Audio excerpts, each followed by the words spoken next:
మన పరలోకపు పరిశుద్ధ తండ్రి యొక్క ప్రేమను బట్టి మన రక్షకుడు బోధకుడైన యేసుక్రీస్తు వారి ద్వారా పిలువబడిన సహోదర సహోదరులందరికీ కూడా నా యొక్క హృదయపూర్వక వందనాలు తెలియపరుచుకుంటున్నాను. దేవుడు మనల్ని ఈ విధంగా సమకూర్చి తన యొక్క దివ్య సన్నిధిలో మనల్ని ఏకపరిచి ఆయన యొక్క సత్యవాక్యం ధ్యానించడానికి మనకి ఇచ్చినటువంటి గొప్ప భాగ్యాన్ని బట్టి నేను స్తుతి స్తోత్రంలో ఆయన సమర్పించుకుంటున్నాము. మనం వాక్య దినానికి వెళ్దాం. ఈరోజు కూడా మనం ఆత్మిక జీవితానికి ప్రయోజనకరంగా ఏర్పరచినటువంటి వాక్య భాగ్యము న్యాయాధిపతుల గ్రంథము 6వ అధ్యాయం నుంచి కొన్ని వాక్యాలు మనం ధ్యానించుకుందాం. ఈ యొక్క అధ్యాయంలో ప్రధానంగా మనకి తెలిసినటువంటి ఒక పాత్ర గిద్యోను. గిద్యోను అనగానే మనకు గుర్తొచ్చేది మూల పాఠాల్లోని ఒక అంశం. మర్చిపోయామా? గిద్యోను అనగా మనకి ఏం గుర్తొస్తుంది?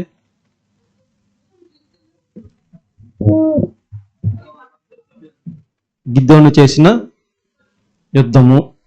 గిద్యోను చేశాడా? సరే, మంచిది. ఈ యొక్క లెక్కని మరి తర్వాత చూద్దాం. ఇంకేమైనా గుర్తుందా గిద్యోను గురించి?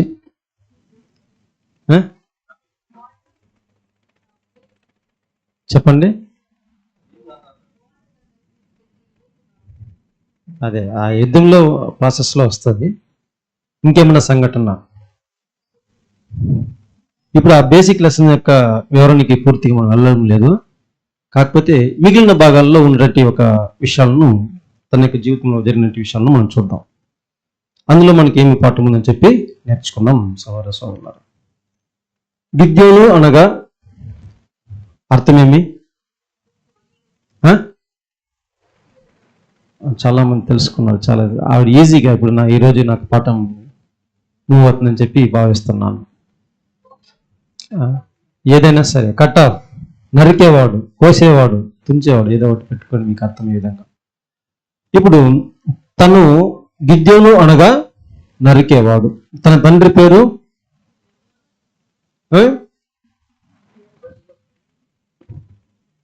ఏమో పేరు చెప్పారు?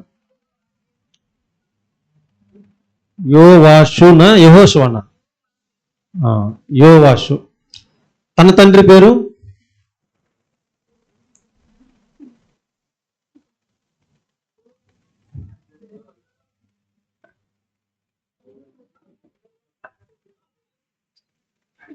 అబి యజ్రి, అంటే వాళ్ళ తాత పేరు. గిద్యోను యొక్క తండ్రి పేరు యోవాషు, అతని యొక్క తాత పేరు అబి యజ్రి. ఈ యొక్క గోత్రము చూసినట్లయితే మనష్షే గోత్రము. గిద్యోనికి మరొక పేరుడు ఉంది. ఆ పేరు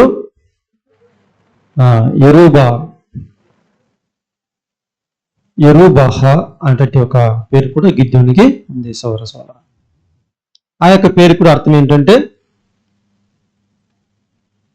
అర్థమేమి?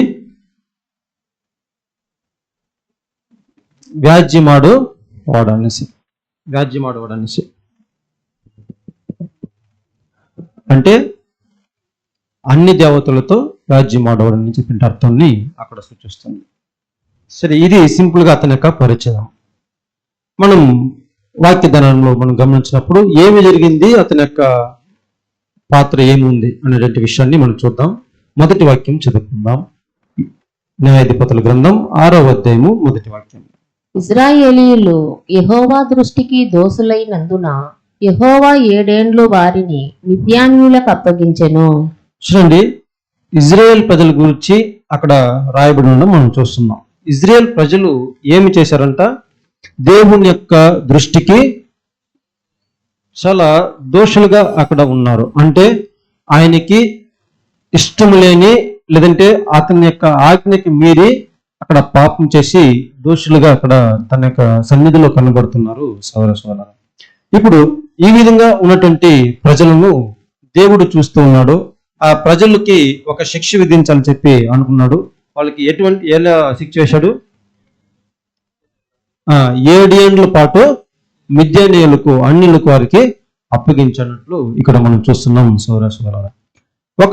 మరొక విషయం మనం గమనించవలసింది, ఇజ్రాయెల్ ప్రజలు ఎప్పుడల్లా దోషులుగా మారుతారో లేదంటే ఎప్పుడల్లా దేవునికి విరుద్ధంగా పాపం చేస్తారో, వాళ్ళ యొక్క పాపం అధిగమించిన తర్వాత ఒక స్టేజ్ వచ్చిన తర్వాత వాళ్ళని ఈ విధంగా అన్యులకు అప్పగించడం జరుగుతుంది. దేవుని యొక్క బైబిల్ గ్రంథంలో యొక్క వృత్తాంతం మాంసిక ఇజ్రాయేల్ యొక్క వృత్తాంతం మనం చూసినప్పుడు ప్రతి ఒక్కసారి కూడా వాళ్ళ పాపం చేస్తారు. ఆ పాపం యొక్క కొలత ఎక్కువైనప్పుడు అక్కడ మరలా అన్యులు వచ్చి వీళ్ళని బానిసలుగాను లేబర్గా వాళ్ళు తీసుకుపోవడం జరుగుతుంది. వీళ్ళ మీద దండెత్తడం రావడం జరుగుతుంది. తర్వాత వీళ్ళు అక్కడ కొంతకాలము శ్రమ పడిన తర్వాత మళ్ళీ దేవునికి మొరపెడతారు. మొరపెట్టిన తర్వాత ఎవరో మళ్ళీ ఒక ప్రవక్తను న్యాయాధిపతి రాజా వచ్చి వీళ్ళని విడిపించి మళ్ళీ వారికి విడుదల అనేది కలుగుతుంది. ఇది వారి యొక్క జీవితంలో జరిగేటువంటి తరచుగా జరిగేటువంటి ఒక సంఘటనను మనం చూస్తూ ఉంటాం. ఇప్పుడు ఈ యొక్క సంఘటన ఎన్నో సంఘటన ఈ విధంగా అని చూస్తే 5వ సంఘటనగా ఉంది. అంటే 5వసారి ఇది మరలా వాళ్ళకి దండన ఇచ్చేటువంటి ఒక కాలంగా ఉంది. ఎందుకంటే న్యాయాధిపతుల యొక్క వరుసలో మనం చూస్తే 5వ వాడు ఎవరు? గిద్యోను. అంటే 5 సార్లు కూడా వీళ్ళు, అంటే 4 సార్లు వీళ్ళు పాపం చేసి దేవునికి విరుద్ధంగా చేసి మరలా మారు మనసు పొంది దేవుని యొక్క సన్నిధిలో వేడుకొని మరలా వచ్చిన వారు 4 సార్లు అయిన తర్వాత కూడా ఇది 5వసారి దేవుని యొక్క దృష్టికి దోషులుగా కనబడుతున్నారు. తర్వాతే ఇప్పుడు మిద్యానీయులు వచ్చి వాళ్ళని బానిసలుగా చెరపట్టబడ్డం జరుగుతుంది. దాని తర్వాత 2వ వాక్యం మనం చూద్దాం.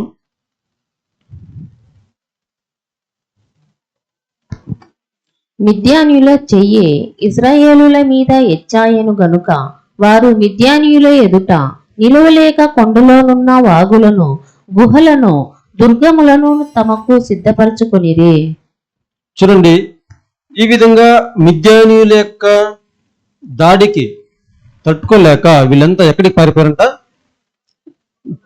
వారికి ఉన్నటువంటి పురాన్ని విడిచి, వారికి ఉన్నటువంటి దేశాన్ని విడిచి వాళ్ళు కానాను యొక్క ప్రదేశం ఎంత సస్యశ్యామలంగా ఎంత ఆశ్చర్యకరంగా ఉన్నప్పటికీ కూడా ఆ యొక్క దేశం నుంచి వీరు పారిపోయి కొండల్లో వసతులు లేని ఒక ప్రదేశంలో, అపాయకరమైన ఒక ప్రదేశంలో, ఒక నివాసానికి యోగ్యం లేనటువంటి ఒక స్థలాల్లో తలదాచుకోవాల్సిన పరిస్థితి దేని వల్ల వచ్చింది? వీరి యొక్క అతిక్రమం వల్ల, లేదంటే వీళ్ళ యొక్క పాపం వల్ల వచ్చిందని చెప్పి మనం గ్రహించుకుంటాం. ఎందుకంటే వీరు పాపం చేయకుండా పరిశుద్ధంగా దేవునికి ప్రియకరంగా జీవించున్నట్లయితే అక్కడ మిద్యానీయులు వచ్చి, అమలేకులు వచ్చి వీళ్ళని కొట్టేవారు కాదు, తరిమేవారు కాదు. కాబట్టి వీరి యొక్క దోష శిక్షణకు ప్రతిగా దండనగా ఇక్కడ మిద్యానీయులు రావడం, ఈ యొక్క అనుభవాల గుండా వీళ్ళు వెళ్ళడం ఇక్కడ జరుగుతూ ఉంది. కాబట్టి వీళ్ళు అక్కడి నుంచి నివాసానికి యోగ్యంగా ఉన్నటువంటి ఆ యొక్క ప్రదేశం నుంచి వాళ్ళు కొండల తట్టు పారిపోతున్నట్లు ఈ యొక్క వాక్యంలో మనం చూస్తున్నాం. తర్వాత వాక్యం చదువుదాం. ఇశ్రాయేలీయులు విత్తనములు విత్తిన తరువాత మిద్యానీయులను, అమాలేకీయులను తూర్పున నుండి వారును తమ పశువులను, గుడారములను తీసుకొని మిడతల దండంత విస్తారముగా వారి మీదికి వచ్చే. ఇప్పుడు వారి యొక్క ఆక్రమణ లేదంటే వారి యొక్క దాడి ఏ విధంగా ఉందంటే ఎంత విస్తారంగా వస్తారంటే అంత విస్తారంగా వస్తారు. వీళ్ళు ఎప్పుడైతే ఎటువంటి ఒక పంట వేసినా, ఎటువంటి ఒక అగ్రికల్చర్ సేద్యం చేసినా ఆ యొక్క పంట ఫలాల్ని తీసుకోవడానికి వాళ్ళు మిడతల వలె వచ్చేస్తారు. ఇక ఒక్కటి కూడా నూలు పోపు కూడా మిగిలినంతగా పొట్టును కూడా తీసుకుపోయేంత జనాభా సంఖ్యలో వీళ్ళు వచ్చి ఆక్రమిస్తారు ఆ యొక్క పంటను. దాని తర్వాత వీళ్ళకుంటే మందులు ఏదైతే ఉందో అది వంటలైతేమి, చదవండి సిస్టర్, కింద వారి ఎదుట దిగి గాజాకు పోవునంత దూరము భూమి పంటను పాడు చేసి ఒక గొర్రెను గాని, ఎద్దును గాని, గాడిదను గాని, జీవన సాధనమైన మరి దేనిని గాని ఇశ్రాయేలీయులకు ఉండనీయలేదు. చూడండి, ప్రతి ఒక్కటి కూడా వీరు ఏదైతే పెంచుకుంటున్నారో, వీళ్ళు ఏదైతే గొర్రెలు, ఇక గాడిదలు కానీ, ఒంటెలు కానీ ఏదైతే వీళ్ళు పెట్టుకున్నారో ఆ యొక్క జీవరాశులు అన్ని కూడా, మందలన్నీ కూడా వాళ్ళు ఎత్తుకెళ్ళిపోతారు. ఇప్పుడు వీళ్ళకి జీవనాధారం ఏముంది? ఒకటి సేద్యము లేదు, మరొకటి ఈ యొక్క ఆస్తులుగా చెప్పేంటి జీవరాశులు మందలు ఏదైతే ఉందో ఆ పెంపుడు జంతువులు అది కూడా లేదు. ఇంకేముంది? జీవనానికి ఏముంది మరి? కాబట్టి వీరికి ఎటువంటి ఒక జీవనాధారం లేకుండా, నివాసానికి స్థలం లేకుండా చేయడమే అక్కడ వీరిపై చేసినటువంటి ఒక దండన. వీరు ఇక్కడి నుంచి ఈ విధంగా సమస్తము కోల్పోయి ఒట్టి చేతులతో ఆ యొక్క కొండల్లో ఒక మృగంలాగా, ఒక జంతువులాగా, అడవి జంతువులాగా సమంగా వీళ్ళు వెళ్ళిపోవడం ఇక్కడ చూస్తున్నాం సోదర సోదరులారా. దాని తర్వాత చదువుదాం. వారును వారి ఒంటెలను లెక్కలేక ఉండెను. దేశమును పాడు చేయుటకు వారు దానిలోనికి వచ్చిరి. ఇశ్రాయేలీయులు మిద్యానీయుల వలన మిక్కిలి హీన దశకు వచ్చినప్పుడు వారు యెహోవాకు మొరపెట్టిరి. చూడండి, ఇక్కడ మనం చూసినట్టయితే అక్కడ ఒక్క ఒంటి కూడా వాళ్ళ యొక్క ఇజ్రాయెల్ ప్రజల్లో లేకుండా చేశారని మనం చూస్తున్నాం. దాని తర్వాత మిద్యానీయులు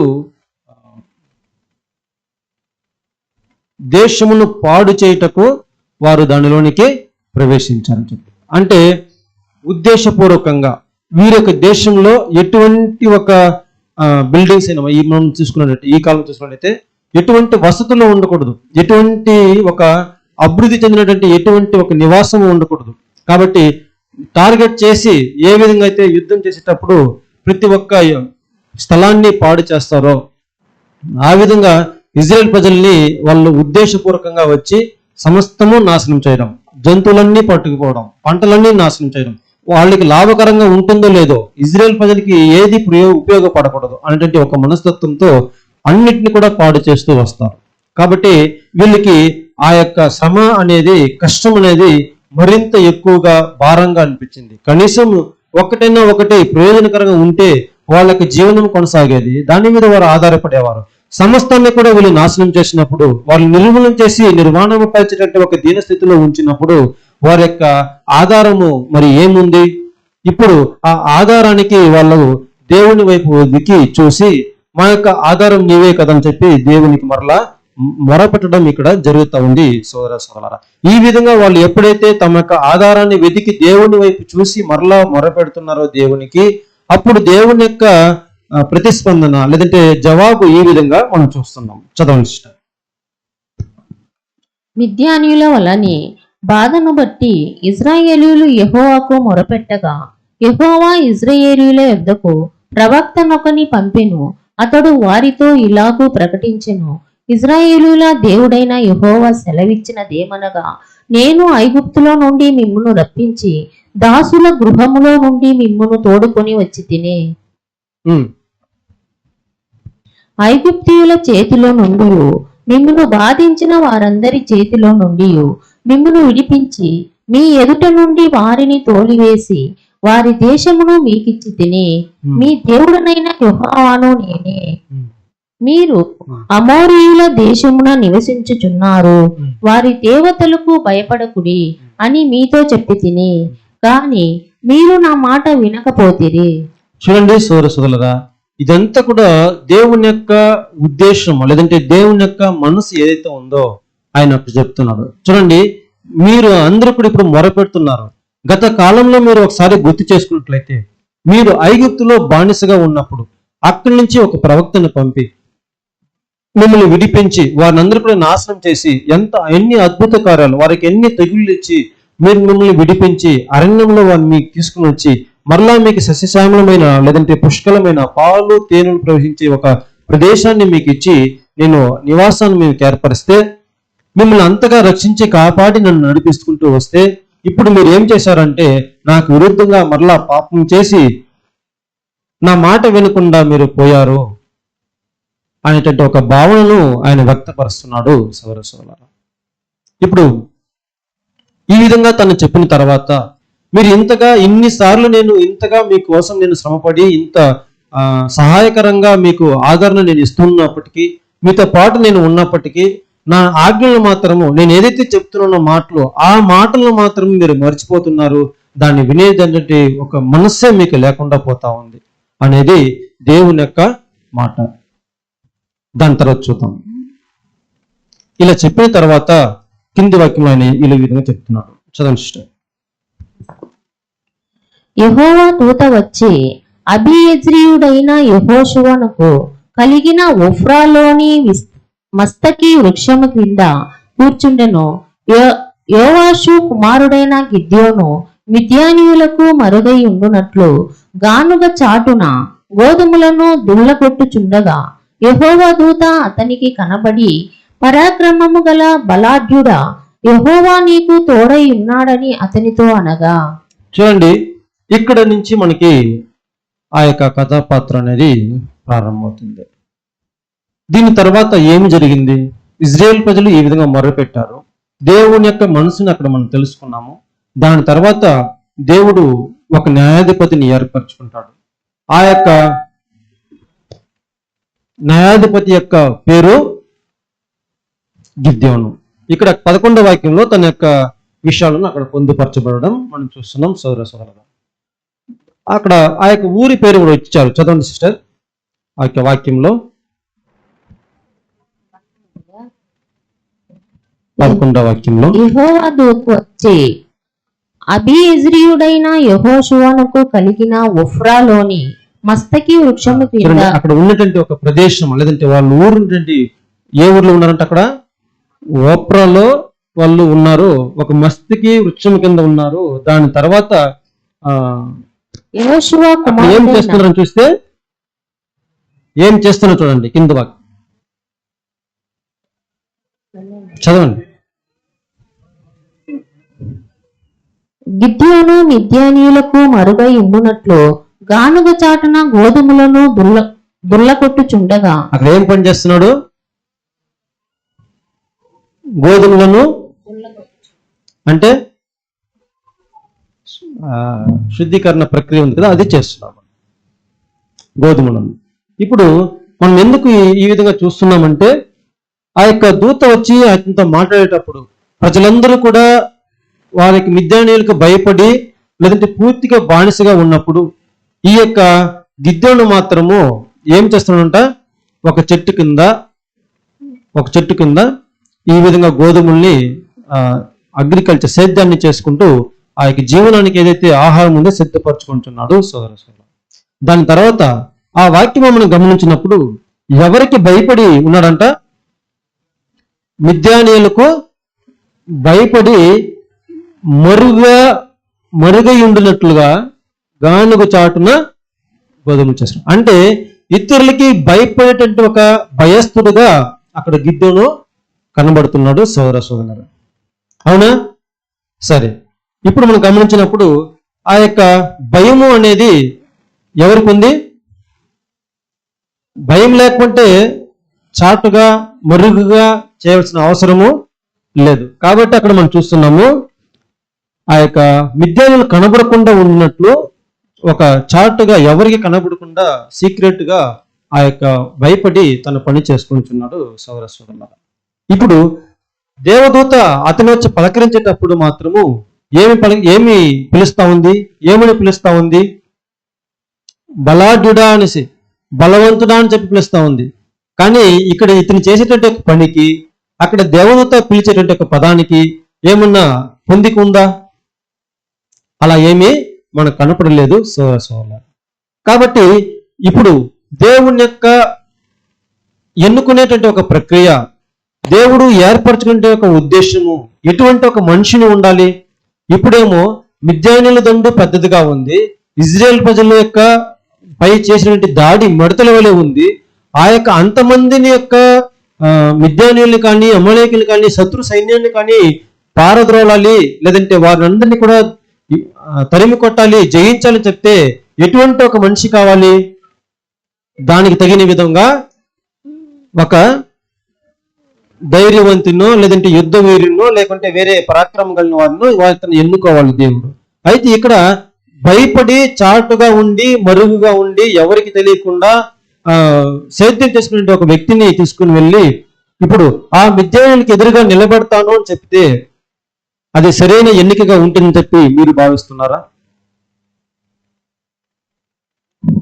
మనకి అంశాలు అర్థమవుతుందా? చెప్పేది అర్థమవుతుందా? చూడండి, ఒక సేద్యగాన్ని తీసుకుని వెళ్ళి ఆ యొక్క శత్రు సైన్యాన్ని ఎదిరించడానికి ఎన్నుకోవాల్సిన అవసరం ఏముంది? మనమైతే 10 మందిలో లేకుంటే ప్రపంచంలోనే బాగా శరీర దారుఢ్యం కలిగి బలవంతుల్ని ఎన్నుకొని ధైర్యవంతుల్ని ఆ యొక్క యుద్ధ నైపుణ్యం గల వారిని ఎన్నుకొని యుద్ధానికి పంపించడానికి మనం చూస్తుంటాం సాధారణంగా అయితే. అలా చేయాలి. కానీ ఇక్కడ ఇతను అందరికీ భయపడి ఇక్కడ సేద్యం మరుగుగా ఉండి సేద్యం చేసేటువంటి ఒక సాధారణమైన మనిషిని అటువంటి ఒక పనికి ఎన్నుకోవడం చాలా ఆశ్చర్యంగానే మనకి అనిపిస్తుంది సోదర సోదరులు. ఇప్పుడు ఈ విధంగా ఉన్నటువంటి ఒక ఎన్నిక దేవుని యొక్క ఉద్దేశంలో సరైనదిగా ఉందా లేదా అనేది మనం ఒకసారి ఆలోచించాలి. ఇటువంటి ఒక ఎన్నికలో ఉన్నప్పుడు మనల్ని ఏ విధంగా అతను ఎన్నుకుంటాడు? గిద్యోనుని ఈ విధంగానే ఆయన ఎన్నుకున్నాడు. గిద్యోను యొక్క పరిస్థితి ఈ విధంగానే ఉంది. మరి మనల్ని కూడా అతని సైనికులుగా అతని యొక్క యోధులుగా ఎన్నుకోవడం జరిగింది, పిలవడం జరిగింది. మరి మన యొక్క స్థితి ఏ విధంగా ఉంది? మనల్ని ఏమి చూసి అతను పిలిచాడు? మన యొక్క ధైర్యాన్ని చూసా, లేదంటే మన యొక్క జ్ఞానాన్ని చూసా, ఏమి చూసి మనల్ని అతను ఈ యొక్క పనికి లేదంటే ఈ యొక్క సేవకు ఎన్నుకోవడం జరుగుతుంది? ఇప్పుడు గిద్యోనుని ఎన్నుకోవడంలో అతని యొక్క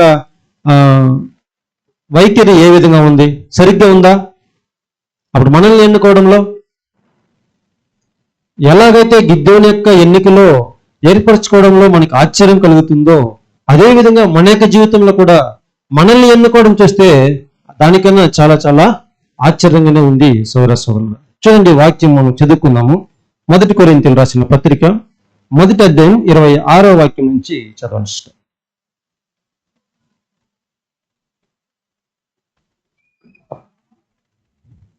త్వరగా చదవండి సిస్టర్, టైం. సహోదరులారా, మిమ్మును పిలిచిన పిలుపును చూడుడి. మీలో లోకరీతిని జ్ఞానులైనను గనులైనను గొప్ప వంశము వారైనను అనేకులు పిలువబడలేదు గాని ఏ శరీరము దేవుని ఎదుట అతిశయింపకూడనట్లు జ్ఞానులను సిగ్గుపరచుటకు లోకంలో నుండి వెర్రి వారిని దేవుడు ఏర్పరచుకొని ఉన్నాడు. చూడండి, ఈ విధంగా ఎవరిని కూడా మనలో జ్ఞానవంతులను కానీ గనులను కానీ గొప్ప వంశంలో వచ్చినట్టు వారు కానీ ఎవరిని కూడా ఆయన పిలవలేదు సోదర సోదరులారా. మరి ఎందుకు ఈ విధంగా ఆయన ఎన్నుకున్నాడు? ఎందుకు ఇంత అల్పమైన వారిని, బలహీనుల్ని, ఇంత అన్యుల్ని, దేని జ్ఞానం లేనిటువంటి మూర్ఖుల్ని ఎందుకున్నారు? ఎందుకు ఎన్నుకున్నాడు ఆయన? ఎందుకు బలవంతులు ఎన్నుకోకుండా బలహీనులు ఎన్నుకుంటున్నాడు? ఎందుకు ధైర్యవంతులు విడిచిపెట్టి ధైర్యం లేని వారిని ఎన్నుకుంటున్నాడు? ఎందుకు జ్ఞానవంతులు విడిచిపెట్టి జ్ఞానహీనులను ఎన్నుకుంటున్నాడు? క్రింద వాక్యం చదవండి సిస్టర్.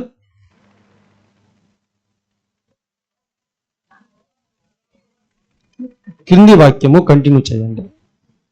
ఏ శరీరియు దేవుని ఎదుట అతిశయింపకుండునట్లు జ్ఞానులను సిగ్గుపరచుటకు. చూడండి, ఎందుకు ఈ విధంగా ఎన్నుకుంటాడు చూస్తే, ఏ ఒక్క మనుషుడు కూడా తన యొక్క విజయాన్ని బట్టి లేదంటే తన ద్వారా జరిగేటట్టు ఆ యొక్క విజయాన్ని బట్టి అతిశయింపకూడదని, నా యొక్క జ్ఞానం వల్లనే ఈ యొక్క ప్రజల్ని నేను రక్షించాను, నా యొక్క బలం వల్ల ఈ యొక్క ప్రజల్ని నేను రక్షించాను, నా యొక్క ధైర్యం వల్ల ఈ యొక్క ప్రజల్ని నేను రక్షించుకున్నానని చెప్పేటి మాట ఏ ఒక్క నోట కూడా రాకూడదు. ఏ ఒక్క శరీరి కూడా అలా చెప్పకూడదు. అంటే ఏ ఒక్కరిలోనూ ఆపాటి చిన్నపాటి ఒక అహంకారము, గర్వం అనేది రాకూడదు. అతిశయింపకూడదు. ఏ ఒక్కడు కూడా అతిశయింపకూడదు అంటే ఒక ఉద్దేశంతోనే ఈ విధంగా బలహీనులను, గణహీనులను, ధైర్యహీనులను, జ్ఞానహీనులను ఆయన ఎన్నుకుంటాడు సోదర సోదరులారా. ప్రధానమైన ఉద్దేశం మనం గుర్తుపెట్టుకోవాలి.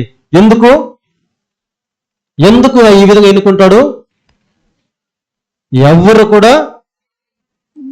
ఎవరు కూడా తన ముందర చిన్నపాటి ఒక అతిశయం కూడా తన యొక్క హృదయంలో రాకూడదు అంటే ఒక ఉద్దేశము, దేవుని యొక్క ప్రధానమైన ఉద్దేశము ఈ ఎన్నుకునేటట్టు ఒక ప్రక్రియను సోదర సోదరులారా. దీన్ని మనం గుర్తుపెట్టుకుందాం.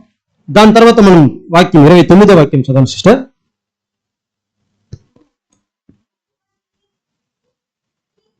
చదివేయండి, వరుసగా చదివేసండి. ఏ శరీరియో ఆ. దేవుని ఎదుట అతిశయింపకుండునట్లు జ్ఞానులను సిగ్గుపరచుటకు లోకములో నుండి వెర్రివారిని దేవుడు ఏర్పరచుకొని ఉన్నాడు.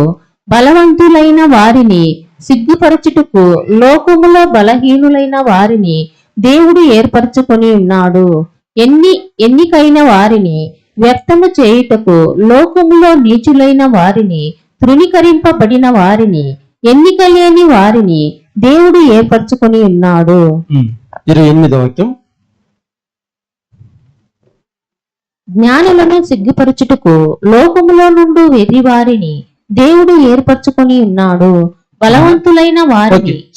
చదివాను. Thank you. ఈ విధంగానే ఆయన యొక్క ఎన్నిక ప్రక్రియ ఉంది అని చెప్పి వాక్యంలో మనం చూసుకున్నాం. తర్వాత మనం గిద్దోని దగ్గరికి వస్తే, ఎందుకు గిద్దోనినే ఎన్నుకోవాలి? ఎందుకు అతన్ని మాత్రమే ఎన్నుకోవాలి? ఇప్పుడు ప్రపంచంలో ఇంతమంది ప్రజలు ఉండగా నన్ను మాత్రమే ఈ యొక్క సత్యానికి ఎందుకు పిలవాలి అనేది ప్రశ్న. అవునా? సరే, దానికి జవాబుగా చూద్దాం. మరలా న్యాయాధిపతుల గ్రంథము 6వ అధ్యాయము 12వ వాక్యం చదువుకుందాం. 6:12. యెహోవా దూత అతనికి కనబడి, పరాక్రమము గల బలాఢ్యుడా, యెహోవా నీకు తోడై ఉన్నాడని అతనితో అనగా, గిద్యోనును చిత్తము, నా ఏలిన వాడా, యెహోవా మాకు తోడయుండిన ఎడల ఇదంతయో మాకెలా సంభవించెను? యెహోవా ఐగుప్తులో నుండి మిమ్మల్ని రప్పించెనని చెప్పుచు మా పితరులు మాకు వివరించిన ఆయన అద్భుత కార్యములన్నీ ఏమాయెను? చూడండి, దేవదూత వచ్చి గిద్దోని దగ్గర నిలబడి ఆయన్ని పిలుస్తూ ఉంది. ఏమని? బలాఢ్యుడా. చూడండి, పరాక్రమం గల బలాఢ్యుడా అని పిలిచినప్పుడు అక్కడ పిలువబడ్డం, చెప్పబడ్డం ఒకరి గురించా, అందరి గురించా? సింగులర్ గా ఒక్కరి గురించి మాత్రమే ఆయన అలా పిలుస్తున్నాడు చూస్తున్నాం. దాని తర్వాత యెహోవా నీకు తోడై ఉన్నాడు అని చెప్పే పదాన్ని వాడి దాని తర్వాత అతనితో అనగా, గిద్యోను చిత్తము, నా ఏలినవాడా యెహోవా మాకు తోడై ఉండిన ఎడల. అతను వెంటనే వినయముతో, చిత్తము నా ఏలినవాడా, మీరు చెప్పిన విధముగా యెహోవా మాకు తోడుగా ఉన్నట్లయితే. ఏం చెప్పాడు ఆయన? ఏం చెప్పాడు దేవదూత? మీకు దేవుడు తోడై ఉన్నాడు అని చెప్పితే దానికి సమాధానంగా గిద్యోను ఈ విధంగా ప్రత్యుత్తరం ఇస్తున్నాడు. ఒకవేళ మీరు చెప్పిన విధంగా దేవుడు మాకు తోడుగా ఉన్నట్లయితే ఈ యొక్క పరిస్థితి మాకు ఎందుకు వచ్చింది? ఏ పరిస్థితి? ఆయనకి ఏం చెప్తున్నాడు చూడండి. ఐగుప్తుల నుండి మమ్మల్ని రప్పించను. ఐగుప్తుల నుంచి మమ్మల్ని ఎవరు రప్పించారు? దేవుడు. ఇందాక ఆయనకు ఉద్దేశాన్ని చదువుకున్నాం కదా. ఈ యొక్క విషయాలన్నీ కూడా ఐగుప్తుల నుంచి మమ్మల్ని రప్పించారని చెప్పి మా పితరులు మాకు చెప్పి ఉన్నారు. అప్పుడు ఇటువంటి ఒక ఆదరణ, రక్షణకర్తగా ఆయన ఉండి మమ్మల్ని పిలుచుకుని వచ్చి ఉంటే, మా పితరులు మాకు ఏదైతే చెప్పాడో ఆయన అద్భుత కార్యాలన్నీ కూడా, ఇప్పుడు అతని యొక్క అద్భుత కార్యాలు మాకు ఏమైంది? అతను అక్కడ తోడుగా ఉన్నాడు కనుక అద్భుత కార్యాలు జరిగింది. ఆయన అక్కడ తోడుగా ఉన్నాడు కాబట్టి అక్కడ విడుదల కలిగింది. ఆయన అక్కడ తోడుగా ఉన్నాడు కాబట్టి ప్రజలందరూ కూడా స్వతంత్రంగా బతకగలుగుతున్నారు. వాళ్ళకి అన్ని కూడా వసతులు ఉన్నాయి. అయితే మీరు చెప్పిన విధముగా ఇప్పుడు దేవుడు మాకు తోడుగా లేడు. ఉంటే అక్కడ జరిగిన అద్భుత కార్యాలు ఇక్కడ ఎందుకు జరగలేదు? అక్కడ చేసినటువంటి ఆశ్చర్యకార్యాలు ఇక్కడ ఎందుకు జరగలేదు? అక్కడ చేరినటువంటి విడుదల లేదంటే రక్షణ ఇక్కడ ఎందుకు కలగలేదు? దాని తర్వాత చదవండి సిస్టర్. అంతటా యెహోవా అతని తట్టు తిరిగి బలము తెచ్చుకొని వెళ్లి మిద్యానీయుల చేతిలో నుండి ఇశ్రాయేలీయులను రప్పింపుము. ఒక నిమిషం. యెహోవా మమ్మను విడిచిపెట్టి మిద్యానీయుల చేతికి అప్పగించినని అతను చెప్పింది. అది మనం చదువుకోవాలి. ఇప్పుడు అక్కడ చెప్తున్నాడు, ఆయన మమ్మల్ని విడిచిపెట్టాడండి, మాకు అతను తోడుగా లేడు. దేవదూత చెప్తున్నాడు, దేవుడు మీకు తోడై ఉన్నాడని చెప్తే ప్రత్యుత్తరంగా గిద్యోను చెప్తున్నాడు, మమ్మల్ని విడిచిపెట్టాడు గనుక మేమందరూ మిద్యానీయులకి బానిసలుగా ఉన్నామండి అని అక్కడ చెప్పడం మనం చూస్తున్నాం సోదర. ఇందులో మరొక అంశాన్ని లేదంటే మరొక పాయింట్ని మనం గుర్తించినప్పుడు, దేవదూత మాట్లాడేది ఎవరితో పాటు? గిద్యోనుతో పాటు. గిద్యోను ఏం చెప్పి ఉండాలి? అతని బాధ అతను చెప్పి ఉండాలి. ఏ బాధ? నా పరిస్థితి, అంటే అతని పరిస్థితి ఏమైతే ఉందో నేను ఈ విధంగా బాధపడుతున్నానండి అని అతను అక్కడ చెప్పి ఉండాలి. అయితే ఇతను మాట్లాడే ఒక తీరు ఎలా ఉందని చూసినట్టయితే, అతను ఒకరి గురించి మాత్రం కాకుండా అందరి యొక్క సమస్యని తన సమస్యగా భావించి అక్కడ ప్రత్యుత్తరం చెప్పడం మనం చూస్తున్నాం. ఇక్కడ మాకు సంభవించిన, మాకు ఈ విధంగా దేవుడు విడిచిపెట్టాడు అనే అంశాలను ఆ వాక్యంలో మనం గమనిస్తాం సోదరులారా.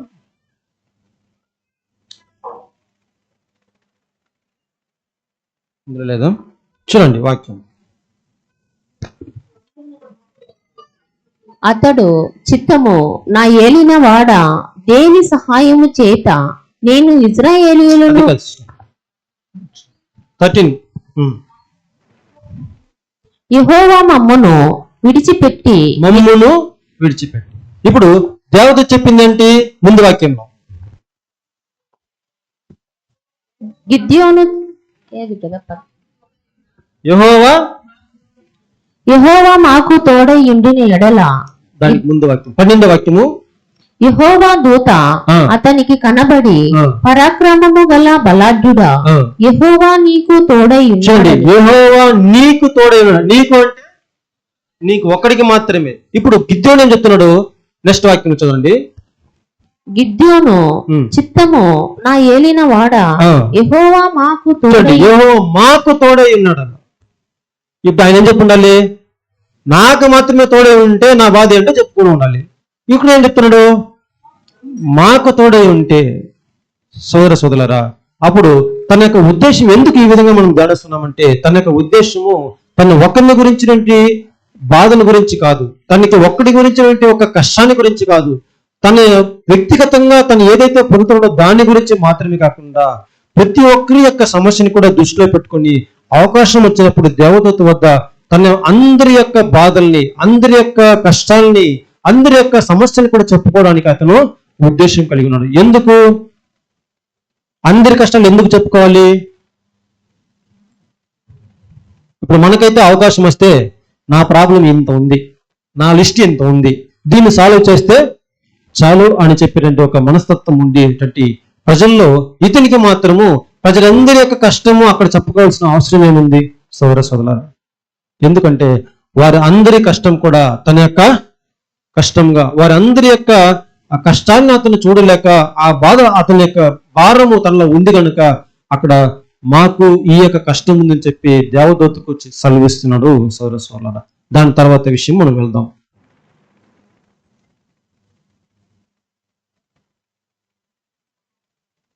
దాని తర్వాత గిద్యోను దేవదూతకు ఏ విధంగా ప్రత్యుత్తరించాడు? 16వ వాక్యం చదవండి. సరే 14వ వాక్యం చదవండి. దేవుడు ఆ దేవదూత తర్వాత ఏమి చెప్తున్నాడు గిద్యోనికి? అంతటా యెహోవా అతని తట్టు తిరిగి బలము తెచ్చుకొని వెళ్లి మిద్యానీయుల చేతిలో నుండి ఇశ్రాయేలీయులను రప్పింపుము, నిన్ను పంపిన వాడును నేనే అని చెప్పగా. చూడండి, ఇప్పుడు నువ్వు ఎందుకు ఈ విధంగా బాధపడుతున్నావు? దేవుడు లేదు, దేవుడు మాతో పాటు లేదు, మమ్మల్ని విడిచిపెట్టని చెప్పి నువ్వు ఎందుకు బాధపడుతున్నావు? నీకు చెప్పేది ఎవరు? ఇప్పుడు నాకు ధైర్యం లేదు, మాకు శక్తి లేదని చెప్పి నువ్వు బాధపడద్దు. ఇప్పుడు నిన్ను పంపేవాడు ఎవరు? నేనే. నేను చెప్తున్నాను కదా, ఇప్పుడు నువ్వు వెళ్ళు అని దేవుని యొక్క శక్తిని లేదంటే దేవుని యొక్క ఆ యొక్క కృపను మరొకసారి జ్ఞాపకం చేసి, ఇప్పుడు నేను చెప్తున్నాను, నా వల్ల అవుతుంది, నువ్వు వెళ్ళు అని చెప్పగానే ఆ యొక్క దేవదూత యొక్క, అంటే అక్కడ మనం గుర్తించాల్సింది దేవుడు ఇప్పుడు నేను నీతో పాటు ఉన్నాను. ఇప్పుడు ఇందాక నువ్వు లేదని చెప్పి బాధపడుతున్నావు కదా, ఇప్పుడు నేను చెప్తున్నాను కదా, నేను ఉన్నాను నీతో పాటు, నువ్వు వెళ్ళరా ఈ యొక్క యుద్ధానికి అని చెప్పి ధైర్యపరిచిన తర్వాత ఆ గిద్యోను ఈ విధంగా చెప్పడం మనం చూస్తున్నాం. చదవండి కింద వాక్యం. అతడు చిత్తము నా ఏలిన వాడ దేని సహాయము చేత నేను ఇశ్రాయేలీయులను రక్షింపగలను, నా నా కుటుంబము ఉమ్. మనస్సే గోత్రంలో ఎన్నిక లేనిదే. ఉమ్, నా పితరుల కుటుంబములో ఉమ్. నేను కనిష్ఠుడనై ఉమ్. ఉన్నానని ఆయనతో చెప్పెను. చూడండి, తన గురించి ఎంతగా తాను తగ్గించుకొని అక్కడ జవాబిస్తున్నాడో మనం చూస్తున్నాం. ఇందాక మనం ప్రశ్నించుకున్నాం, ఎందుకు గిద్దెవుని మాత్రమే ఎన్నుకోవాలని చెప్పి. ఈ యొక్క గుణలక్షణాలు గిద్దెవులో ఉంది గనుక అతన్ని ఎన్నుకోవడం అక్కడ మనం చూస్తున్నాం సోదర. అప్పుడు మనలో ఎటువంటి గుణలక్షణాలు ఉందని చెప్పి మనల్ని ఎన్నుకోవడం జరిగింది?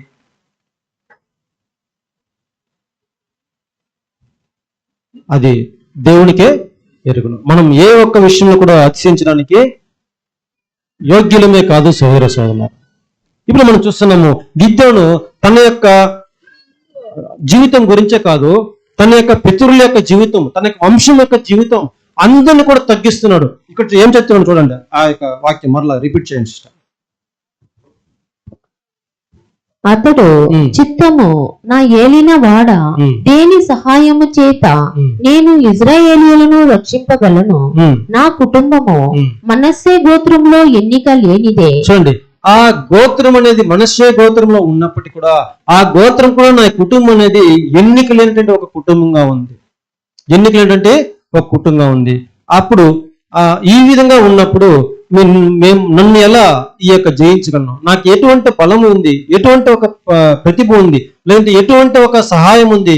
పలుకుబడి ఏమి లేదు. నేను ఎన్నికలేంటంటే ఒక వారంగా మేము ఉన్నాము. దేని సహాయం ద్వారా మేము ఈ యొక్క ప్రజల్ని రక్షించగలను అనేటువంటి ఒక విషయాన్ని అక్కడ ముందు పెట్టడం జరుగుతూ ఉంది సౌరసోల. దాని తర్వాత నా పితరుల కుటుంబములో నేను కనిష్ఠుడనై ఉన్నానని ఆయనతో చెప్పెను. అందుకు యెహోవా అయిననేమి నేను నీకు తోడై ఉందును గనుక ఒకే మనుష్యుని హతము చేసినట్లు మిద్యానీయులను నీవు హతము చేయుదు అని సెలవిచ్చెను. చూడండి సోదరులరా, ఇప్పుడు ఎందుకు నువ్వు ఇంతగా బాధపడుతున్నావు గిద్దెవును? అయితే ఏమి, నేను నీకు, ఆయన బాధ అంతా ఏంది? దేవుడు మాతో లేడు, మమ్మల్ని విడిచిపెట్టాడు. ఇప్పుడు ఆయన చెప్తున్నాడు, నేను నీకు తోడై ఉన్నాను. కనుక నువ్వు ఒక మనిషిని ఏ విధంగా మీరు చంపగలరో ఆ విధంగా అందరినీ కూడా నువ్వు హతం చేయగలవు. గిద్దెవును నువ్వు రా అని చెప్పి ధైర్యపరిచి, నేను ఉన్నానని చెప్పి ఓదార్చి అతన్ని తీసుకుని వెళ్ళడం అక్కడ మనం చూస్తున్నాం సోదర. దాని తర్వాత అందుకతడు నా ఎడల నీకు కటాక్షము కలిగిన ఎడల నాతో మాట్లాడుచున్న వాడవు నీవే అని నేను తెలుసుకొనున్నట్లు ఒక సూచన కనపరచుము. ఇప్పుడు దాని తర్వాత ఇక్కడ ఒక సూచన దొరుకుతుంది. ఒకవేళ నేను సిద్ధపడి ఈ యుద్ధానికి వస్తే నువ్వు చెప్పిన దాన్ని విశ్వసించినట్లు ఒక విషయాన్ని నేను అడుగుతాను, లేదంటే ఒక సూచన క్రియను నేను అడుగుతాను అంటే ఒక విషయం అక్కడ మనం చూస్తున్నాం సోదరులారా. అప్పుడు అతనికి దేవదత్త మీద, అతను చెప్పినటువంటి వాగ్దానం మీద, అతని ఇచ్చినటువంటి మాట మీద, అతను పిలిచినటువంటి పిలుపు మీద విశ్వాసం అనేది ఉందా లేదా? ఇక్కడ ఒక సూచన నాకు కనపరచము అని అడగగానే ఒకవేళ మనకి తోచవచ్చు విశ్వాసము లేదేమో అని చెప్పి. సోదరులారా, ఇప్పుడు బ్రదర్ గారు దీని యొక్క వివరణ ఏమి ఇస్తున్నారంటే, అన్నిటికన్నా ప్రాముఖ్యముగా మన యొక్క హృదయము వినయమును కాచుకొనుట అవశ్యంగా ఉందంట. గిద్దెవును ఏ విధంగా వినయము తాను తగ్గించుకొని అక్కడ మాట్లాడుతున్నాడో అదే విధంగా అన్నిటికన్నా ప్రధానంగా ప్రాముఖ్యంగా అత్యవసరమైనది చాలా ఇంపార్టెంట్ అయిన విషయం ఏంటంటే, తమ్ము తాను హృదయపూర్వకంగా తగ్గించుకునే ఒక విషయము వినయము. హృదయంలో నుంచి వినయాన్ని కాచుకునే ఒక మనసు మనకు ఉండాలంట. అది అవశ్యం అని చెప్పి మనం చెప్తున్నాం. మన దృష్టిలో నేను ఏమీ లేదు అంటే భావన రావాలి. మన యొక్క దృష్టిలో మన పట్ల నా యొక్క శక్తి కానీ, నా యొక్క జ్ఞానం కానీ, నా యొక్క ప్రభావం లేదంటే ప్రతిభ కానీ, ఎటువంటి ఒక పలుకుపడి కానీ నా వైపు నుంచి ఏమీ కూడా లేదు అంటే ఒక భావన మన యొక్క హృదయంలో కలగాలి. దాని తర్వాత అప్పుడు అటువంటి మనల్ని మనం ఏ విధంగా ఎప్పుడైతే నేను ఏమీ లేదు, నాకు ఎటువంటి శక్తి లేదు, నాకు ఎటువంటి బలము లేదు, అనేది హృదయపూర్వకంగా మనల్ని మనము వినయంగా తగ్గించుకొని ఉంటామో అటువంటి వారికి మాత్రమే మన తండ్రి అయిన దేవుడు కృపతో మనం నడిపించడానికి ముందుకు వస్తాడు.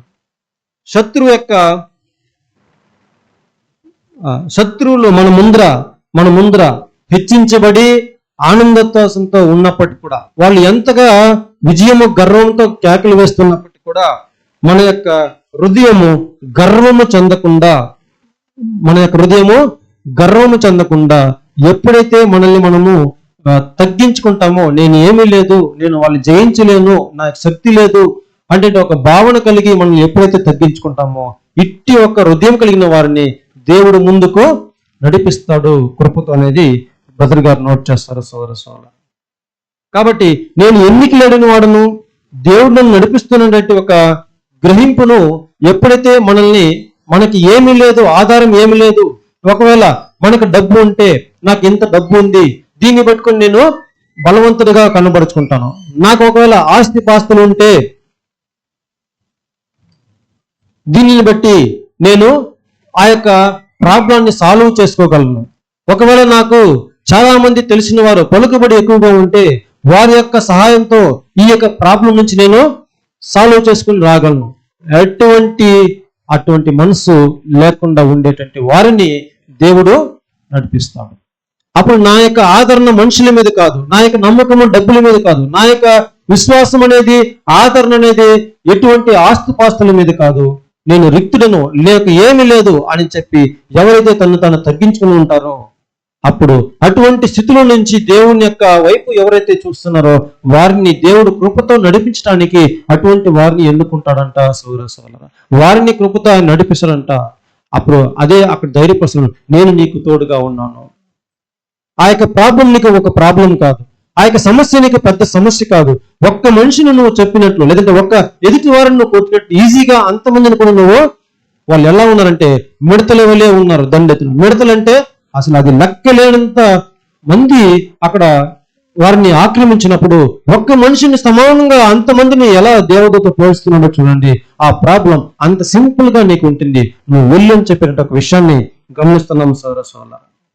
అప్పుడు దీన్ని ఈ విధంగా తన్ను తాను తగ్గించుకునే ఒక విషయం ఎవరు తగ్గించుకున్నారు? ఈ విధంగా ఇంకొక వ్యక్తి పిలిచినప్పుడు మొట్టమొదటి రాజుల్లో మోషే వచ్చి చెప్పాడు. కానీ తగ్గించుకోవడం చూస్తుంటే రాజుల యొక్క సెలక్షన్లు కూడా మొట్టమొదటి రాజు సౌలు రాజుని పిలిచినప్పుడు అతను కూడా తగ్గించుకుంటాడు తన్ను తాను. ఆ యొక్క విషయం మనకు వద్దు, అంటే వాక్యాన్ని కొనవద్దు, అంశాన్ని మాత్రం మనం గుర్తిద్దాం. ఈ విధంగా తన్ను తగ్గించుకుంటాడు. రాజు అయిన తర్వాత, అంటే రాజుకి ముందు ఎలా ఉన్నాడో ఇటువంటి ఒక హృదయం కలిగి ఉన్నాడు అతను సోదరులు, మంచిగా ఉన్నాడు ఆయన. రాజు అయిన తర్వాత తనకు జీవితం ఏ విధంగా పతనమైందో మనకు తెలుసు. ఆ విధంగా ఎవరైతే తన్ను తగ్గించుకుంటారో, వినయంగా హృదయం కలిగి ఉంటారో అట్టి వారిని దేవుడు కృప చూపించి నడిపిస్తున్నాడు సోదర. అప్పుడు మొట్టమొదటిగా ఈ యొక్క వినయాన్ని కోల్పోయినటువంటి వ్యక్తి ఈ యొక్క తన్ను తగ్గించుకునే ఒక అంశం నుంచి పూర్తిగా భిన్నంగా మారిపోయిన వ్యక్తి ఎవరైనా ఉన్నారంటే దేవుని యొక్క సముఖం నుంచి ఒక వ్యక్తి ఉన్నాడు, అతని పేరు సాతాను. పూర్తిగా తన యొక్క హృదయంలో ఎంత గర్వం వచ్చిందని చూసినట్టయితే అంత గర్వం వచ్చింది. పూర్తిగా తను ఎంత హెచ్చించుకున్నాడంటే అంతగా హెచ్చించుకున్నాడు సోదర. అతను వేక్కువ చుక్కగా ఉన్నాడు,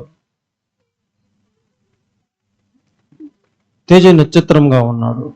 అయితే మనం చూస్తున్నాము తన యొక్క హృదయంలో ఇటువంటి ఎప్పుడైతే తనకు ఒక అధికారము, మహిమ, ఘనత ఆయనకి ఇవ్వబడిందో ఆ యొక్క దాని మీద ఆధారం చేసుకుని ఇంకా నేను ఉన్నతమైనటువంటి స్థానానికి వెళ్ళాలని చెప్పేటువంటి హృదయ గర్వంతో అతను ముందుకు వెళ్తున్నాడు సోదర. దేవుని వలె ఉండటానికి ప్రయత్నం చేస్తున్నాడు సోదర. కాబట్టి చిన్న విషయాలైనా సరే, మనలో చిన్న ఒక కోరికలైనా సరే, ఎటువంటి మనల్ని హెచ్చించేటువంటి ఒక ఆలోచన మనకు వచ్చినా సరే అది గర్వానికి దారితీస్తుంది. ఇప్పుడు దేవుడు నన్ను పిలిచాడు, దేనికి పిలిచాడు? నాలో ఏదో ఒక మంచి ఉంది, నాలో ఏదో ఒక మేలుకరంగా ఉంది, నేను మంచివాడిని కాబట్టి అందరికి లేనంటే భాగ్యం నాకు దక్కిందంటే ఒక చిన్న హృదయ గర్వం కూడా మనలో రాకూడదు. అందుకే వాక్యం చదువుకున్నాము, జ్ఞానవంతులను సిగ్గుపరచడానికి వెర్రి వారినంటే నువ్వు ఒక పిచ్చోడు. ఇప్పుడు దేవునికి దృష్టిలో ఈ విధంగా ఉన్నాము మనము, కాబట్టి మనం చూస్తున్నాము మనం ఒక పిచ్చోళ్ళలాగా ఉన్నాము. మనకి ఎటువంటి ఒక జ్ఞానం ఉంది, అయితే మనం అనుకుంటున్నాము నేను చాలా జ్ఞానవంతుని కనుక నేను దేవుడి నన్ను ఏర్పరుచుకున్నాను. కాదు సోదరులారా, మనమందరూ కూడా పిచ్చి వాళ్ళు, అంటే జ్ఞానము పూర్తిగా లేనివారు. జ్ఞానం పూర్తిగా లేనిది ఏంది? దేనికి జ్ఞానం లేదు? మనకి స్థాయి జంతువుల కన్నా ఒక స్థాయి ఏమంటాము, అరువు అంటాం కదా, సెన్స్ అంటామా, అది. ఇప్పుడు మీకు పూర్తిగా లేదంటే మళ్ళీ ఎక్కడికి పోతాం మనము? ఆ లెక్కకి వస్తాం. సోదరులారా, అలాంటి వారిగా ఉన్నామని మనం ఎప్పుడూ మర్చిపోకూడదు. అందుకే ఆ యొక్క హృదయము వినయాన్ని కాచుకోవాలన్నమాట. హృదయ వినయాన్ని ఇప్పుడు ఉంది దాన్ని ఎలా చేయాలి? కాచుకోవట అవశ్యం సోదరులారా. అప్పుడు మనకందరికి కూడా ఎప్పుడైతే ఈ యొక్క సత్యవాక్యం అనేది మనం మొదటిగా వింటూ వస్తున్నామో అప్పుడు మనకు ఒక హృదయం ఉంటుంది, మనకు ఒక ఆశ ఉంటుంది. మన యొక్క హృదయ స్థితి ఎలా ఉంటుందంటే ఇంత గొప్ప సత్యము దేవుడు నాకు దయచేశాడు. అప్పుడు ఉన్నటువంటి ఒక వినయము. ఇప్పుడు ఏమైంది? ఇప్పుడు ఉందా? ఉంటే సంతోషం. మనకు పైకి మనం తెలియపరిచేది కాదు, పైకి మనం వ్యక్తపరిచేది కాదు, మన అంతరంగానికి లేదంటే మన యొక్క హృదయ అంతరంగంలో ఉన్నటువంటి గర్వము ఎంత పెరుగుతూ ఉంది, లేదంటే వినయము ఎంత కాపాడబడతా ఉంది అనేది ప్రతి ఒక్కటి కూడా ఒక ఆయన చూస్తూ ఉన్నాడు. ఆయనకి మనము మురుగ్గా ఉండి ఏమి కూడా అబద్ధము చెప్పలేము సోదరులారా. కాబట్టి వ్యక్తిగతంగా మనము ఆయనకి లెక్క అప్పగించవలసిన వారుగా ఉన్నాం.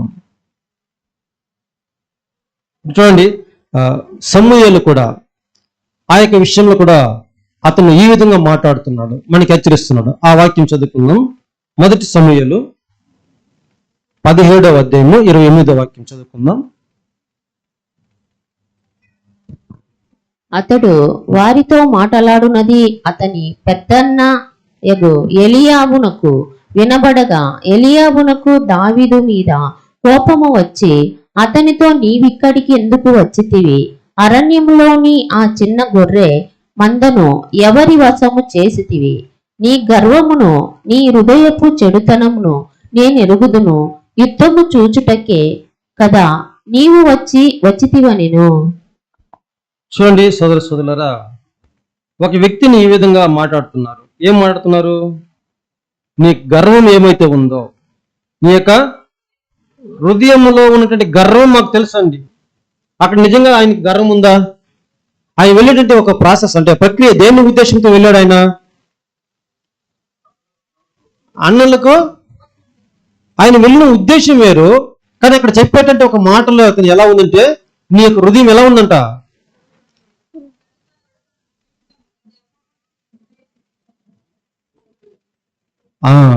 నీ హృదయం గర్వంగా ఉందని చెప్పి ఒక నిందను అతని మీద వేస్తున్నారు సోదరులు.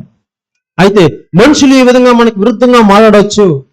మనుషులు మనల్ని ఈ విధంగా గర్వం లేకపోయినా ఉందని చెప్పవచ్చు, ఉన్నా కూడా లేదని చెప్పవచ్చు, ఎలాగైనా చెప్పవచ్చు. అంటే వారి చూపుకి ఏది కనబడుతుందో అది వాస్తవము సత్యము కాదు సోదరులారా.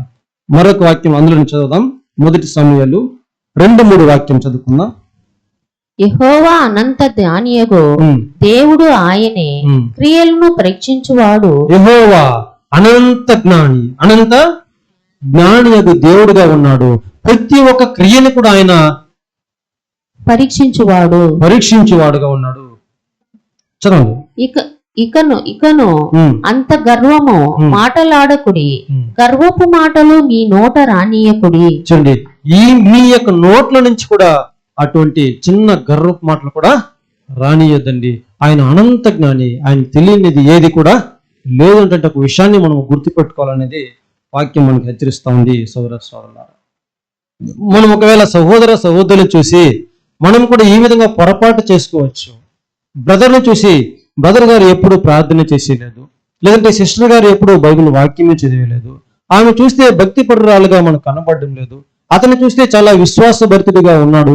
ఇతని చూస్తే, అతని తీరు చూస్తే అతనికి చాలా విశ్వాసమే లేనట్టు ఉంది. ఇది మన యొక్క చూపుకి ఉన్నట్లయితే దాన్ని బట్టి వారిని యొక్క విశ్వాసాన్ని మనము పోల్చలేము, తీర్పు తీర్చలేము. సోదర సోదరులారా, అలా చేయకూడదు. కనబడినంత విశ్వాసంలా కనబడే వారందరూ కూడా విశ్వాసాలు కాదు, విశ్వాసం లేని వారుగా కనబడే వారంతా కూడా విశ్వాసం లేని వారు కాదు అనేది మనం స్పష్టంగా తెలుసుకోవాలి. ప్రతి ఒక్క క్రియని కూడా దేవుడు పరీక్షించి చూసేవాడు ఉన్నాడు. ఆయన తీర్పిస్తేనే అది నిజంగానే ఉంటుంది. సోదర సోదరులారా, దాని తర్వాత మనం చూస్తున్నాము, మనకి ఎటువంటి పాఠాన్ని హెచ్చరిస్తూ ఉంది వాక్యం నుంచి. యోబు గ్రంథం మనకు వాక్యం చదువుకుందాం. యోబు, మనం ఎటువంటి ఒక స్థితిలో ఉన్నామంటే యోబు 35:12 చదవచ్చు. కాగా వారు దుష్టులైన మనుషుల గర్వమును బట్టి మొరపెట్టుదురు, కాని ఆయన ప్రత్యుత్తరం ఇచ్చుట లేదు. చూడండి, ఒకవేళ ఇటువంటి గర్వం అనేది మనలో ఉంటే, ఆ హృదయంలో చిన్నపాటి గర్వం ఉన్నా సరే, మీ యొక్క ప్రార్థనకి జవాబు అనేది దొరకదు. సోదర సోదర, మన యొక్క ప్రార్థన ఏదైతే ఉందో ఆ ప్రార్థనకి జవాబు రాకుండా పోవడానికి ఈ చిన్నపాటి హృదయం ఉన్నట్టు గర్వము అడ్డుగా వస్తూ ఉంది. కాబట్టి మనకి హెచ్చరిస్తూ ఉంది వాక్యము. తర్వాత వాక్యం మనం చదువుకుందాము. కీర్తనలు 31:23. యెహోవా భక్తులారా, ఓ యెహోవా భక్తులారా, దేవునికి భయపడి ఆయన సన్నిధిలో వచ్చినట్టు నిబంధన చేసుకున్నట్టు ప్రజలారా, మీరందరూ కూడా ఆయనను ప్రేమించుడి. ఆయనను యెహోవా విశ్వాసులను కాపాడును. గర్వముగా ప్రవర్తించు వారికి ఆయన గొప్ప ప్రతీకారము చేయును. చూడండి, ఇప్పుడు దేవుడు మనతో కూడా ఉన్నాడు అంటే ఒక భావన విడిచిపెట్టి, ఒకవేళ మన హృదయంలో గర్వం ఉంటే ఆయన మనకి విరుద్ధంగా మారిపోతాడు. అంటే శత్రువుగా ఉంటాడు. శత్రువుగా ఉంటే ఏది ఉంటుంది? కనీసం మన తోడుగా, అంటే మన పక్షంగా లేకపోయినా పర్వాలేదేమో, కానీ మనకి శత్రువుగా, మనం విరుద్ధంగా ఆపోజిట్లుగా నిలబడితే మనం ఎలా?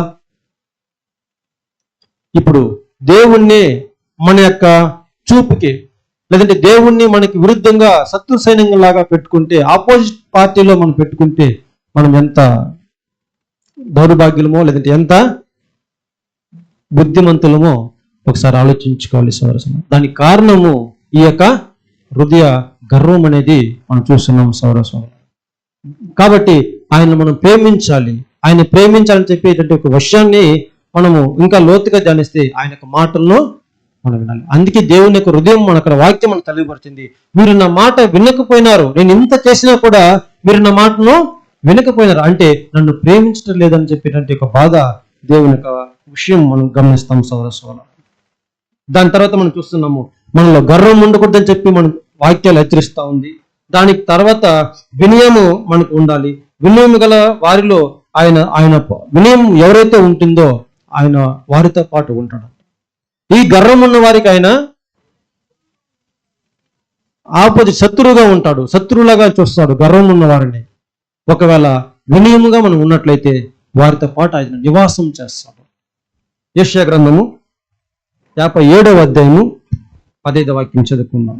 మహాగణుడను మహోన్నతుడను పరిశుద్ధుడను నిత్య నివాసియునైన వాడు ఇలాగూ సెలవిచ్చుచున్నాడు, నేను మహోన్నతమైన పరిశుద్ధ స్థలములలో నివాసించుచు వాడును అయినను వినయము గల వారి ప్రాణమును ఉజ్జీవింప చేయుటకును నలిగిన వారి ప్రాణమును ఉజ్జీవింప చేయుటకును వినయము గల వారి యొద్దను దీన మనసు గల వారి యొద్దను నివసించుచున్నాను. చూడండి, నేను ఎంత ఉన్నతమైన దేవుడను, నా యొక్క నివాసస్థలం ఎంత పరిశుద్ధమైనది, నా యొక్క నివాసస్థలం ఎంతో ఉన్నతమైనది. అంతటి స్థానంలో ఉన్నటువంటి నేను, ఎవరి హృదయంలో అయితే వినయం ఉంటుందో, ఎవరి హృదయంలో అయితే ఆ యొక్క దీన మనసు అనేది ఉంటుందో, ఎవరైతే తను తాను తగ్గించుకుంటున్నారో వారి యొద్ద నేను నివసిస్తున్నాను, వారి యొద్ద నేను నివసిస్తున్నాను. సోదర సోదరులారా, ఎంత గొప్ప ఒక వాక్యం చూడండి. ఇప్పుడు దేవుడు మనతో పాటు నివసించకుండా పోవడానికి, దేవుడు మనతో పాటు నివసించడానికి ప్రధాన కారణం ఎవరు? ఇప్పుడు దేవుడు మనతో పాటు ఉండాలన్నా, దేవుడు మనకు విరుద్ధంగా ఉండాలన్నా ఎవరు కారణము? మనమే కారణం అని చెప్పి 100% ఈ యొక్క వాక్యాలు మనకి తెలియపరుస్తా ఉంది సోదర సోదరులారా. అప్పుడు ఆయనకి నివాసస్థలం లేకుండా కాదు, ఆయన నివాసస్థలం ఎక్కడో ఉంది. ఆయన నివాసస్థలం మనం పోల్చదగినది కాదు. అది ఊహ కూడా అందరినట్టు ఒక స్థలంలో అతని పరిశుద్ధతలో ఉన్నాడు. అయినా కూడా ఒకవేళ మన యొక్క హృదయంలో ఇటువంటి దీన మనసు ఉంటే, మన యొక్క హృదయంలో ఇటువంటి వినయం అనేది ఉంటే, ఖచ్చితంగా ఆయన మన యొక్క హృదయంలో నివసిస్తాడు, మనతో పాటు ఉంటాడు. అలా లేకుండా దేవుడు మాకు తోడుగా ఉన్నాడు, దేవుడు మాకు తోడుగా ఉన్నాడు చెప్పి అనుకొని హృదయంలో గర్వం ఉంటే మాత్రం దేవుడు మనకు విరుద్ధంగానే ఉంటాడు. మనలో నుంచి వచ్చేటువంటి ఏ ఒక్క ప్రార్థన రిక్వెస్ట్ కూడా ఆయన ప్రత్యుత్తరం అనేది ఉండదు సోదరులారా. అప్పుడు వాక్యం 12 చదువుదాం. సామెతలు న్యాయాధిపతులు 6:12 ఆధార వాక్య భాగం పెట్టుకోండి. యెహోవా దూత అతనికి కనబడిన పరాక్రమము గల బలాఢ్యుడా, యెహోవా నీకు తోడై ఉన్నాడని అతనితో అనగా. చూడండి, ఆ రోజు గిద్దెనుతో అందుకే అన్నాడు, ఆ వినయం ఉంది గనుక దేవదూత అన్నాడు, నీకు యెహోవా నీకు తోడై ఉన్నాడు. సోదర ఇప్పుడు మనల్ని చూసి గిద్దెను వంటి ఒక గుణలక్షణం వల్ల ఉంటే మనకు కూడా యెహోవా తోడుగా ఉన్నాడని చెప్పినట్టు ఒక విషయము మనం చూస్తున్నాం. ఇప్పుడు దేవుడు మనకు తోడుగా ఉన్నాడా లేదా? ఉన్నాడు. అప్పుడు గిద్దెను అంటే మనసు మనకు ఉందా లేదా? డౌట్. ఇప్పుడు గిద్దెను అంటున్నాడు. గిద్దెను యొక్క విషయంలో మనం గమనించినప్పుడు దేవుని ఆయన వెతికేటంటే ఒక విషయం మనం చూస్తున్నాం. దేవుని తెలుసుకునే ఒక విషయం చూస్తున్నాము. దేవుని తెలుసుకున్న తర్వాత దానికి వినయం హృదయం కలిగిన వాడుగా ఉన్నాడని చెప్పి మనం చూస్తున్నాం. దాని తర్వాత దేవునితో పాటు ఆయన తెలుసుకొని విడిచిపెట్టకుండా ఆ సహవాసాన్ని కొనసాగించేవాడు, ఎల్లప్పుడూ పట్టుకుని ఉండేవాడుగా గిద్దెయోను యొక్క గుణలక్షణాన్ని మనం గమనిస్తున్నాం సోదర సోదరులారా. దాని తర్వాత ఈ యొక్క వాక్యంలో అదే 13వ వాక్యం చూద్దాం. మరలా కొంచెం 13వ వాక్యం చదువుకుందాం.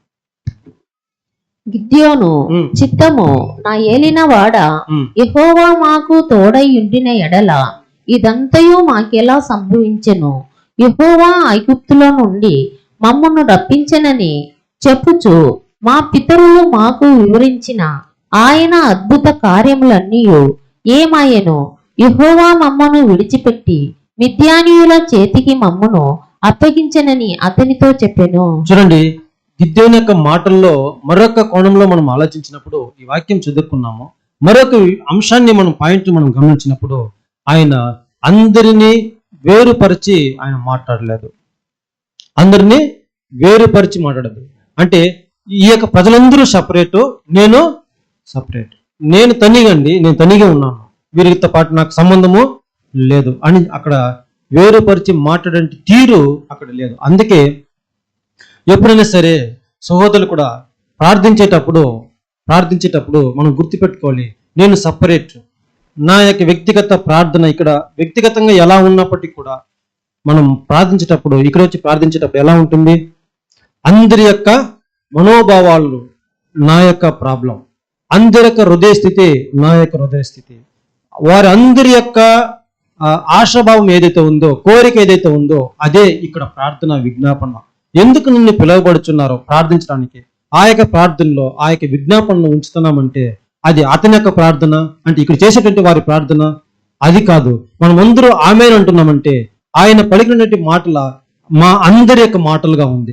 అతను అడిగినటువంటి ఒక రిక్వెస్ట్, లేదంటే అతను అడిగినటువంటి ఒక విజ్ఞాపన మా అందరి హృదయాల్లో ఉన్నటువంటి ఆశనే అతను అడుగుతున్నాడు. మా అందరి పక్షాన అతను అడుగుతున్నాడు. అతను వేరు కాదు, మేము వేరు కాదనేటువంటి ఒక ప్రధానమైన అంశాన్ని మనం గుర్తుపెట్టుకోవాలి సోదర సోదరులారా. కాబట్టి ప్రార్థన పిలిచినప్పుడు కూడా సహోదరులు అందరినీ ఉద్దేశించి ఇక్కడ ప్రార్థించడం, వారికి ఆత్మిక జీవితం గురించి రిక్వెస్ట్ చేయడం జరుగుతుంది తప్ప తన వ్యక్తిగతంగా తనకి ఏం అవసరమో అక్కడ మాట్లాడడానికి వాళ్ళు అలా ప్రార్థించారు. దీని యొక్క ముఖ్య ఉద్దేశము నేను వేరు మీరు వేరు అనేటువంటి భావన ఏ ఒక్కరిలోనూ ఇక్కడ ఉండకూడదు సోదర సోదరులారా. అప్పుడు మనం ఉంటే మాట తీరు ఎలా ఉంటుంది? మాట తీరు ఎలా ఉంటుందంటే, నాకు ఇది కావాలి, నాకు నీ ఆశ ఏదైతే ఉందో అది మాత్రమే ఇక్కడ పలుకుతాం, నీ ఆశ ఏదైతే ఉందో అది మాత్రమే అడుగుతాం. సోదర సోదరులారా, ఇప్పుడు ఈ యొక్క విషయంలో ఎగ్జాంపుల్గా మనం చూసినప్పుడు ఈ యొక్క మందిరంలో, ఈ యొక్క బిల్డింగ్ లో నాకు ఏదైతే కావాలి, నాకు ఈ విధంగా ఉంటే బాగుంటుంది, నాకు ఆ విధంగా ఉంటే బాగుంటుంది, నాకు ఇటువంటి వసతులు ఉంటే బాగుంటుంది, అది నీ యొక్క కోరిక.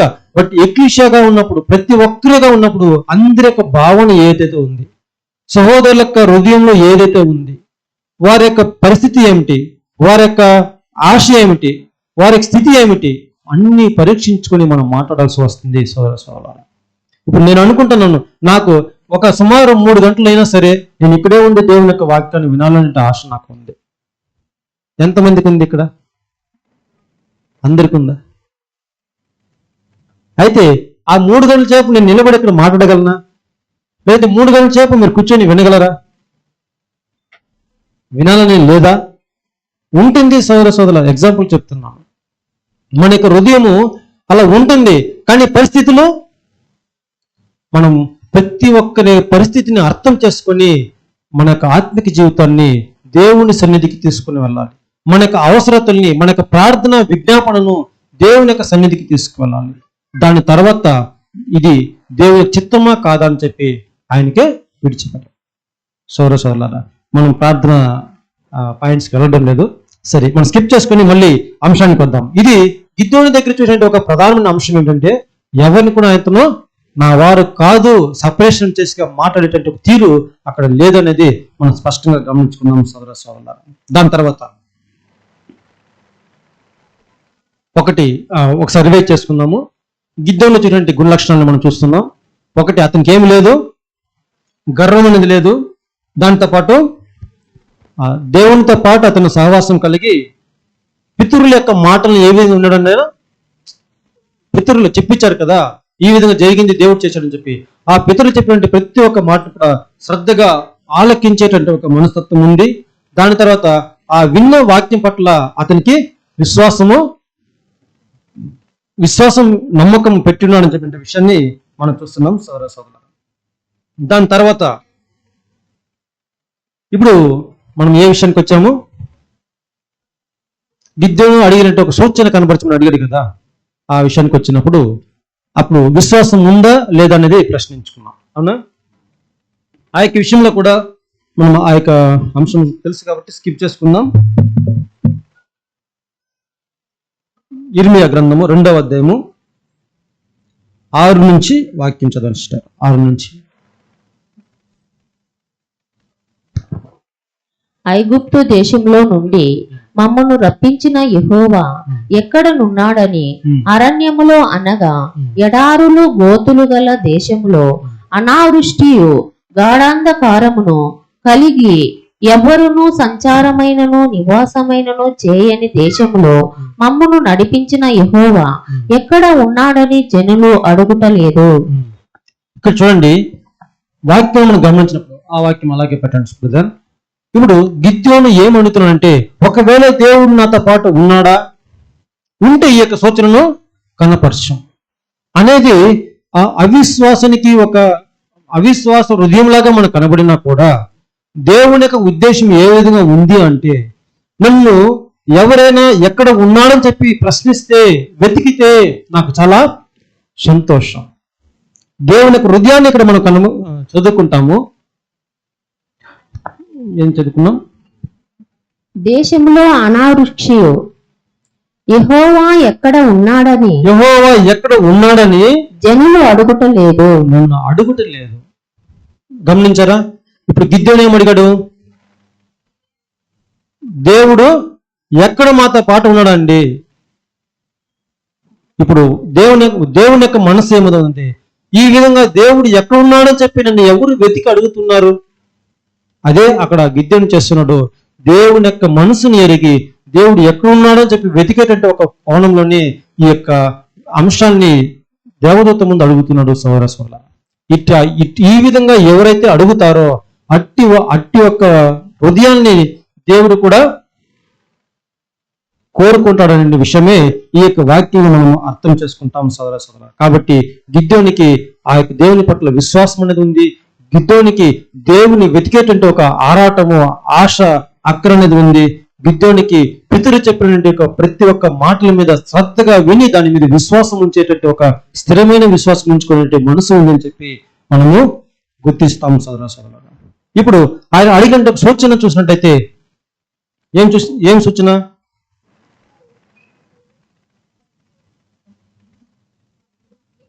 సరే, నేను ఇంకొక విషయానికి వస్తాను. ఈ విధంగా గిద్యోను అందరి యొక్క మాటలు విన్నాడు, లేదంటే పితరుల యొక్క మాటలు విన్నాడు, తన్ను తాను లోబర్చుకున్నాడు. అందరూ దేవునికి విడిచిపోయినా కూడా గిద్దోను మాత్రం దేవుణ్ణి విడిచిపోలేదు. అంటే మనస్ఫూర్తిగా అతను హత్తుకుని ఉన్నాడు అని చెప్పే విషయాన్ని మనం చూస్తున్నాం. సరే, ఎవరు విడిచిపోయినారు దేవుణ్ణి? ఇప్పుడు ఎవరు విడిచిపోయినారు? ఎందుకు ఈ విధంగా చెప్తున్నాను అంటే, పితరులేమో దేవుని గురించి చాలా చక్కగా వివరించారు. ఎవరు? గిద్యోనికి ముందున్నవారు. ఈ విధంగా ఐగుప్తు నుంచి దేవుడు రక్షించాడు, ఈ విధంగా నడిపించాడు, ఈ విధంగా ప్రవర్తన పంపించాడు, ఇన్ని అద్భుతాలు చేశాడు అని ఎవరు చెప్పారు? పితరులు చెప్పుకుంటారు. సరేనా?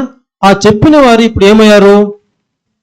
లేరు, విడిచిపోయారు. ఇప్పుడు గిద్దోను మాత్రమే అక్కడ ఉన్నాడు. ఎందుకు? ఇప్పుడు మనం చూసుకున్నట్లయితే దేవుని గురించి వివరించిన పితరులే దేవుని యొక్క చూపుకి విరుద్ధంగా పాపం చేసి దోషులయ్యి మిద్యాను చేతికి అప్పగించబడ్డారు. అవునా? ఎవరైతే దేవుని గురించి వివరించున్నారో అటువంటి వారందరూ కూడా దేవునికి దూరంగా వెళ్ళిపోయారు సోదర సోదర. అయినా కూడా ఇప్పుడు గిద్దోను యొక్క విశ్వాసము మాత్రము దేవుని పట్ల నిలిచి ఉందని చెప్పి మనం చూస్తున్నాం. దీనికి గిద్దోనుకి మంచి ఒక గుణలక్షణం ఏంటంటే, వారు చెప్పిన అనేక విషయాల్లో నెగిటివ్ ఉండొచ్చు, పాజిటివ్ ఉండొచ్చు. ఇప్పుడు ఆ నెగిటివ్లన్నీ తీసివేసి పాజిటివ్గానే తీసుకొని మంచి కార్యాలనే తీసుకొని ఆయన అనుసరించడం అనేది గిద్దోనుకు ఉన్నట్టు మరొక గుణలక్షణం అని చెప్పి మనం చూస్తున్నాం సోదర సోదరులారా. ఇప్పుడు మనలో కూడా మన యొక్క ఉద్దేశం కూడా ఏ విధంగా ఉంటుందంటే, ఎవరైతే మనకి దేవుని గురించి పరిచయం చేశారో, లేదంటే ఎవరైతే మనకి సత్యం గురించి పరిచయం చేశారో, బేసిక్ లెసన్ మనం వివరించి చెప్పారు, వారినే మనం ఏ విధంగా అనుకుంటామంటే అది మైనస్గా ఉండొచ్చు, అతనిలో ప్లస్ ఉండొచ్చు, అతన్నే అనుసరిస్తూ వెళ్ళడం. ఇప్పుడు గిద్దోను చేసిన పని ఏంటంటే మైనస్ ఉన్నటువంటి కార్యాలన్నీ కూడా తీసివేశాడు, ఏదైతే మంచి కార్యాలు ఉందో దాన్నే అనుసరించాడు. ఆ విధంగానే మనం కూడా మనకి సత్యం చెప్పినట్టు సహోదరులు కానీ స్పీకర్స్ కానీ ఎవరైతే ఉన్నారో వాళ్ళు ఉన్నట్టు మంచి గుణ లక్షణాన్ని మనం అనుసరించుకోవాలి. మన చెడు విషయాలన్నీ కూడా విడిచిపెట్టాలనేది. వారు ఒకవేళ దేవుని చిత్తానుసారంగా ఈ యొక్క సత్యం నుంచి కూడా వైదొలిగిపోవచ్చు, లేదంటే సత్యం నుంచి వారు మారుగా వెళ్ళొచ్చు. అది దేవుని యొక్క ఎలాగైతే పితరులు దేవుని విడిచి పాపం చేశారో ఆ విధంగా వారు కూడా తమ జీవిత ప్రయాణంలో అలా కొనసాగచ్చు. కానీ మనము మన యొక్క విశ్వాసాన్ని స్థిరంగా ఉంచుకోవాలి, మంచి కార్యాలనే మనము అనుసరించాలనేది ముందు నుంచి మనం నేర్చుకునే గొప్ప పాఠంగా ఉంది సహోదర సహోదరులారా. సరే, ఇప్పుడు మనకు ఒక ప్రశ్న. గిద్యోను చాలా భయస్తుడని చెప్పి మనం చూసాము. ఇంతమంది మిద్యానీయుల యొక్క సైన్యాన్ని జయించడం ఎలా సాధ్యపడుతుందని చెప్పి భావిస్తున్నాం. సరే, ఇప్పుడు మనం చూసినప్పుడు దేవుడు అతనికి తోడుగా ఉన్నాడని చెప్పే విశ్వాసం అతనికి ఉంది. దాని తర్వాత ఈ యొక్క సూచన కార్యాలు అడగడంలో కూడా మనం చూస్తున్నాము. అతని యొక్క దేవుడు నాతో పాటు ఉన్నాడా అని చెప్పేటువంటి ఒక సందేహానికి రుజువుగా అతను ఒక ప్రార్థన సూచన అడగమని, ఆ సూచనలో గొర్రె బొచ్చి మీద మాత్రము మంచి పడ్డం, దాని తర్వాత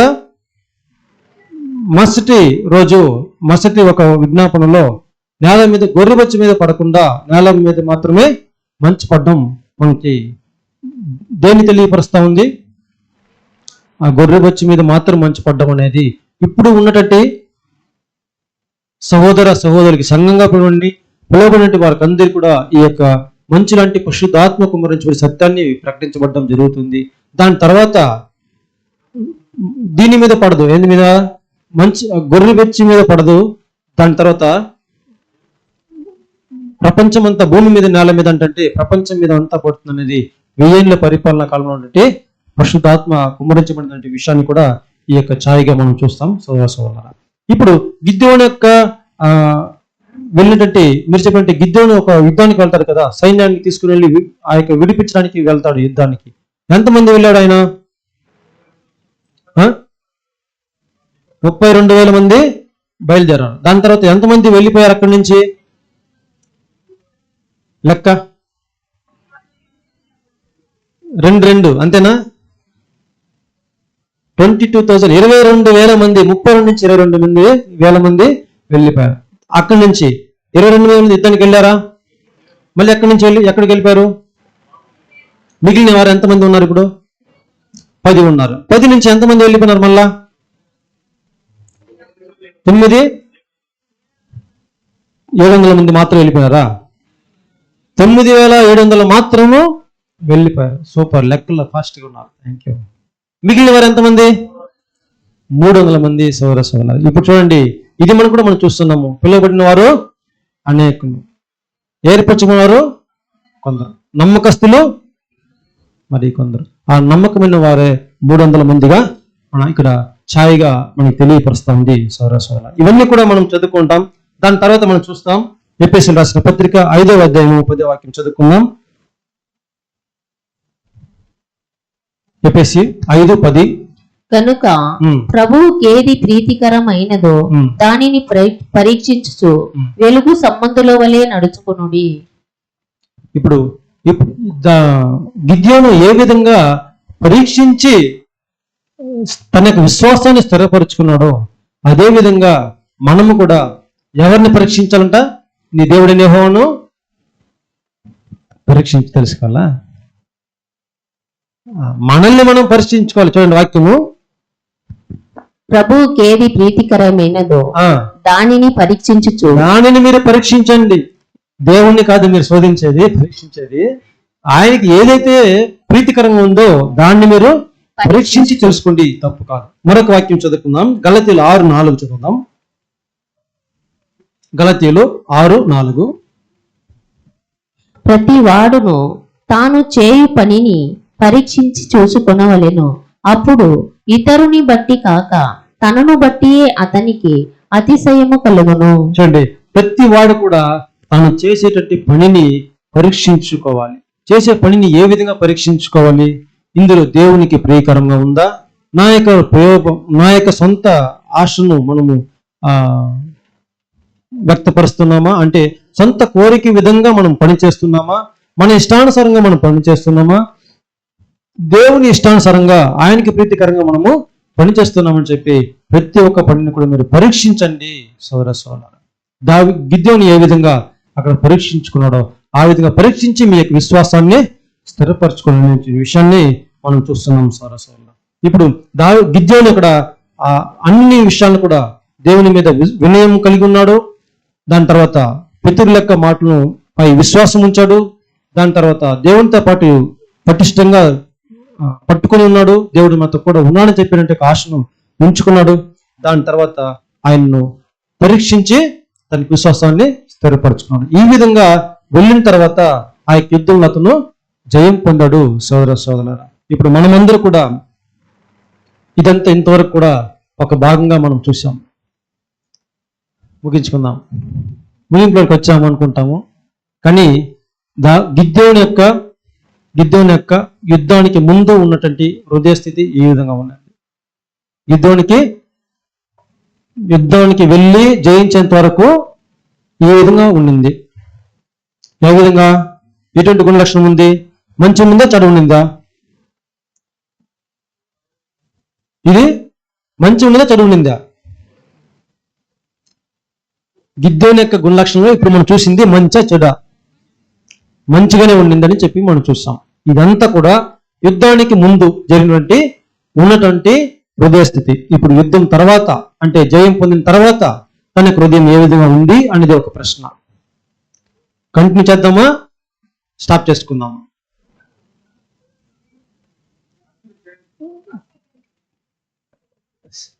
చాలా మందికి ఇష్టం లేనట్టుంది కాబట్టి నేను స్టాప్ చేసుకోవడానికి ఇష్టపడుతున్నాను.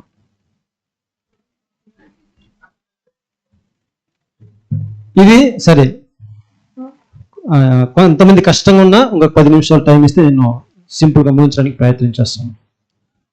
గిద్యోను యొక్క ముందు స్థితి ఇంతవరకు మనం చూసాము, తనకి విశ్వాసాన్ని చూసాము, తనకు హృదయ వినయాన్ని మనం చూసాము, దేవుడితో పాటు తనకున్నటువంటి సహవాసాన్ని మనం చూసాము, నమ్మకాన్ని మనం చూసాము. అలా ఉండి విజయం పొందుకున్నాడు. విజయం పొందుకున్న తర్వాత ఇజ్రాయెల్ ప్రజలందరికీ కూడా న్యాయాధిపతిగా మారాడు. ఇలా న్యాయాధిపతిగా అతను చెప్పబడిన తర్వాత క్రింది వాక్యంలో తన తర్వాత జీవితంలో జరిగిన సంఘటనలో తను ఏ విధంగా బిహేవ్ చేశాడు, నడుచుకున్నాడు అనే విషయాన్ని మనం గమనిద్దాం. సోదర చదువుదాం. న్యాయాధిపతుల గ్రంథం 8వ అధ్యాయం 22-23 వాక్యాలు చదువుకుందాం. న్యాయాధిపతులు 8:22-23.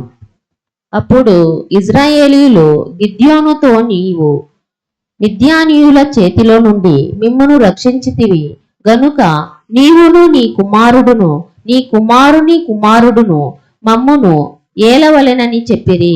అందుకు గిద్యోను, నేను మిమ్మును ఏలను, నా కుమారుడును మిమ్మును ఏలరాదు, యెహోవా మిమ్మును ఏలునని చెప్పాను. చూడండి, గిద్యోను అంటే ఒక మంచి హృదయం ఇక్కడ కనబడతా ఉంది. ఎలా ఉంది? ఏం చెప్తున్నాడు? ప్రత్యుత్తరమైన ప్రజలందరూ వచ్చారు, ఇప్పుడు మీరందరూ యుద్ధంలో జయించారు కదా, గిద్యోను నీవును నీ యొక్క సంతానం పితరులందరూ కూడా మమ్మల్ని ఏలాలి, మమ్మల్ని పరిపాలించాలి, మాకు రాజుగా మీరు ఉండాలని చెప్పి కోరికను ముందు పెట్టినప్పుడు గిద్యోను తన యొక్క మాటలు ఈ విధంగా చెప్తున్నాడు. ఏ విధంగా? నేను మిమ్మల్ని పరిపాలించును, నా కుమారులు నా సంతానం కూడా ఎవరు మిమ్మల్ని పరిపాలించడానికి నేను ఒప్పుకోను, మాకు బదులుగా మేము చేయకుండా ఎవరు చేయాలి? యెహోవాయే దేవుడుదా మిమ్మల్ని ఏలాలి అని చెప్పినట్టు ఒక మాట మనకు కనబడతా ఉంది. మనకి కనబడుతుంది. ఇది మంచి చెడ్డ? మంచి మాట, చెడ్డ మాట? మంచి మాటే. మరొక వాక్యం చదువుకున్న తర్వాత మనము చూద్దాం తన యొక్క హృదయ స్థితి ఏ విధంగా ఉందో సోదర. ఎందుకే మనం చూసాము, మనకి కనబడేదన్నీ కూడా, మనిషికి కనబడేదన్నీ కూడా అది సరి అనేది మనం తీర్పు చెప్పలేము. దేవుడు సమస్త క్రియలు కూడా ఏం జ్ఞానైనా అనంత జ్ఞానిగా ఆయన ఉన్నాడు కనుక ప్రతి ఒక్క కార్యాన్ని కూడా ఆయన చక్కగా తెలుసుకుంటాడు, చెప్తాడు. ఇప్పుడు ఆయన దగ్గరికి మళ్ళీ వెళ్ళడానికి ముందు ఈ యొక్క వాక్యాన్ని మనం చదువుకుందాం. 31వ వాక్యం చదవండి సిస్టర్.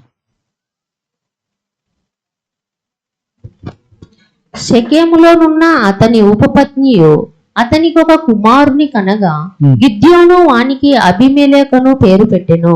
గిద్యోను వానికి అబీమెలెకని పేరు పెట్టెను. ఆ కాలంలో చూసినట్టయితే పేరు పెట్టేటంటే ఒక ఉద్దేశము ఒకటి ఉంటుంది. ఏం పెడతారు, ఎలా పెడతారు అని చూస్తే వారికి జరిగినట్టు ఒక సంఘటన, వారికి ఉన్నటువంటి హృదయము అలా ఉన్నటువంటి కోరిక, ఏదైతే పరిస్థితి ఉందో దాన్ని బట్టి పేరు పెట్టడం జరుగుతుంది. ఉద్దేశం ఉంటుంది, ఒక మనిషికి ఒక ఉద్దేశం ఉంటుంది. ఆ ఉద్దేశం పట్ల ఆ మనిషికి పేరు పెడతారు. ఎగ్జాంపుల్కి యేసు ప్రభు అనుకుందాం. యేసు ప్రభు గారికి వచ్చి ఈ శిశువు ప్రపంచ ప్రజలందరినీ రక్షిస్తాడు కనుక ఇతనికి ఒక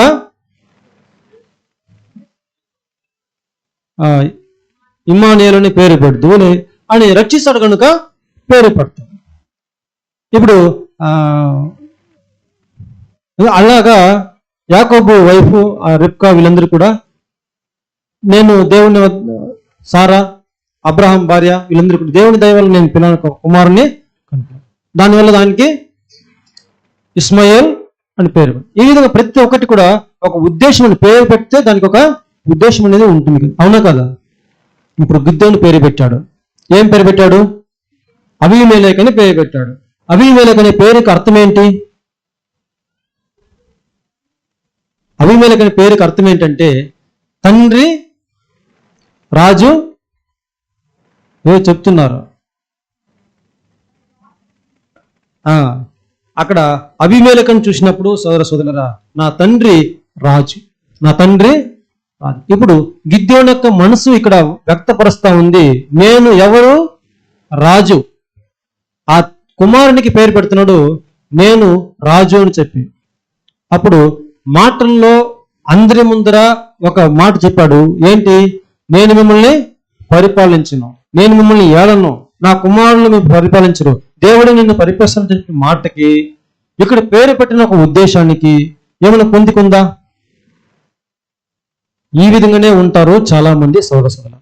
ఇక్కడికి మాత్రం అంటే ఇక్కడ మాత్రమే నేను విశ్వాసంగా కనబరుచుకుంటాం, భక్తిపరులుగా ఉండడం, లేదంటే ఉపవాసం ఉండడం, లేదంటే ఏ ఒక ఆత్మిక కార్యమైనా సరే ఒక మాట తీరు వేరే ఉంటుంది. దాని తర్వాత క్రియలకు వెళ్ళినప్పుడు అక్కడ ఒక మాట తీరు వేరేగా ఉంటుంది. ఉద్దేశం అయితే ఉంటుంది, కానీ అందరి ముందర దాన్ని చెప్పలేరు, మంచిదని చెప్పలేరు, ఒప్పుకోలేరు. అందరూ మంచిది అంటే ఆ మంచిదే అంటారు. పర్సనల్గా వీళ్ళు అడిగినప్పుడు వాడు చాలా చెడ్డోడు బ్రదరే కారణం ఈ విధంగా ఉంది, నెగిటివ్ గానే మాట్లాడతారు, పాజిటివ్ గా మాట్లాడరు. ఆ నెగిటివ్ ఏదో అందరి మీద మాట్లాడంటే ఎవరు కూడా నెగిటివ్ గా మాట్లాడరు. ఇప్పుడు చూద్దాం సోదరులారా, ఇదే విధంగానే గిద్యోని యొక్క మనసు కూడా అందరి ముందర మీరు పరిపాలన చెప్పినప్పుడు వద్దు వద్దు బ్రదర్. ఫర్ ఎగ్జాంపుల్కి ఇది ఎంత కూడా విందు భోజనాలు జరుగుతుంటుంది. బ్రదర్ తినండి, తీసుకొని బ్రదర్, వద్దు వద్దు బ్రదర్, వద్దు వద్దు వద్దండి, నేను తినండి.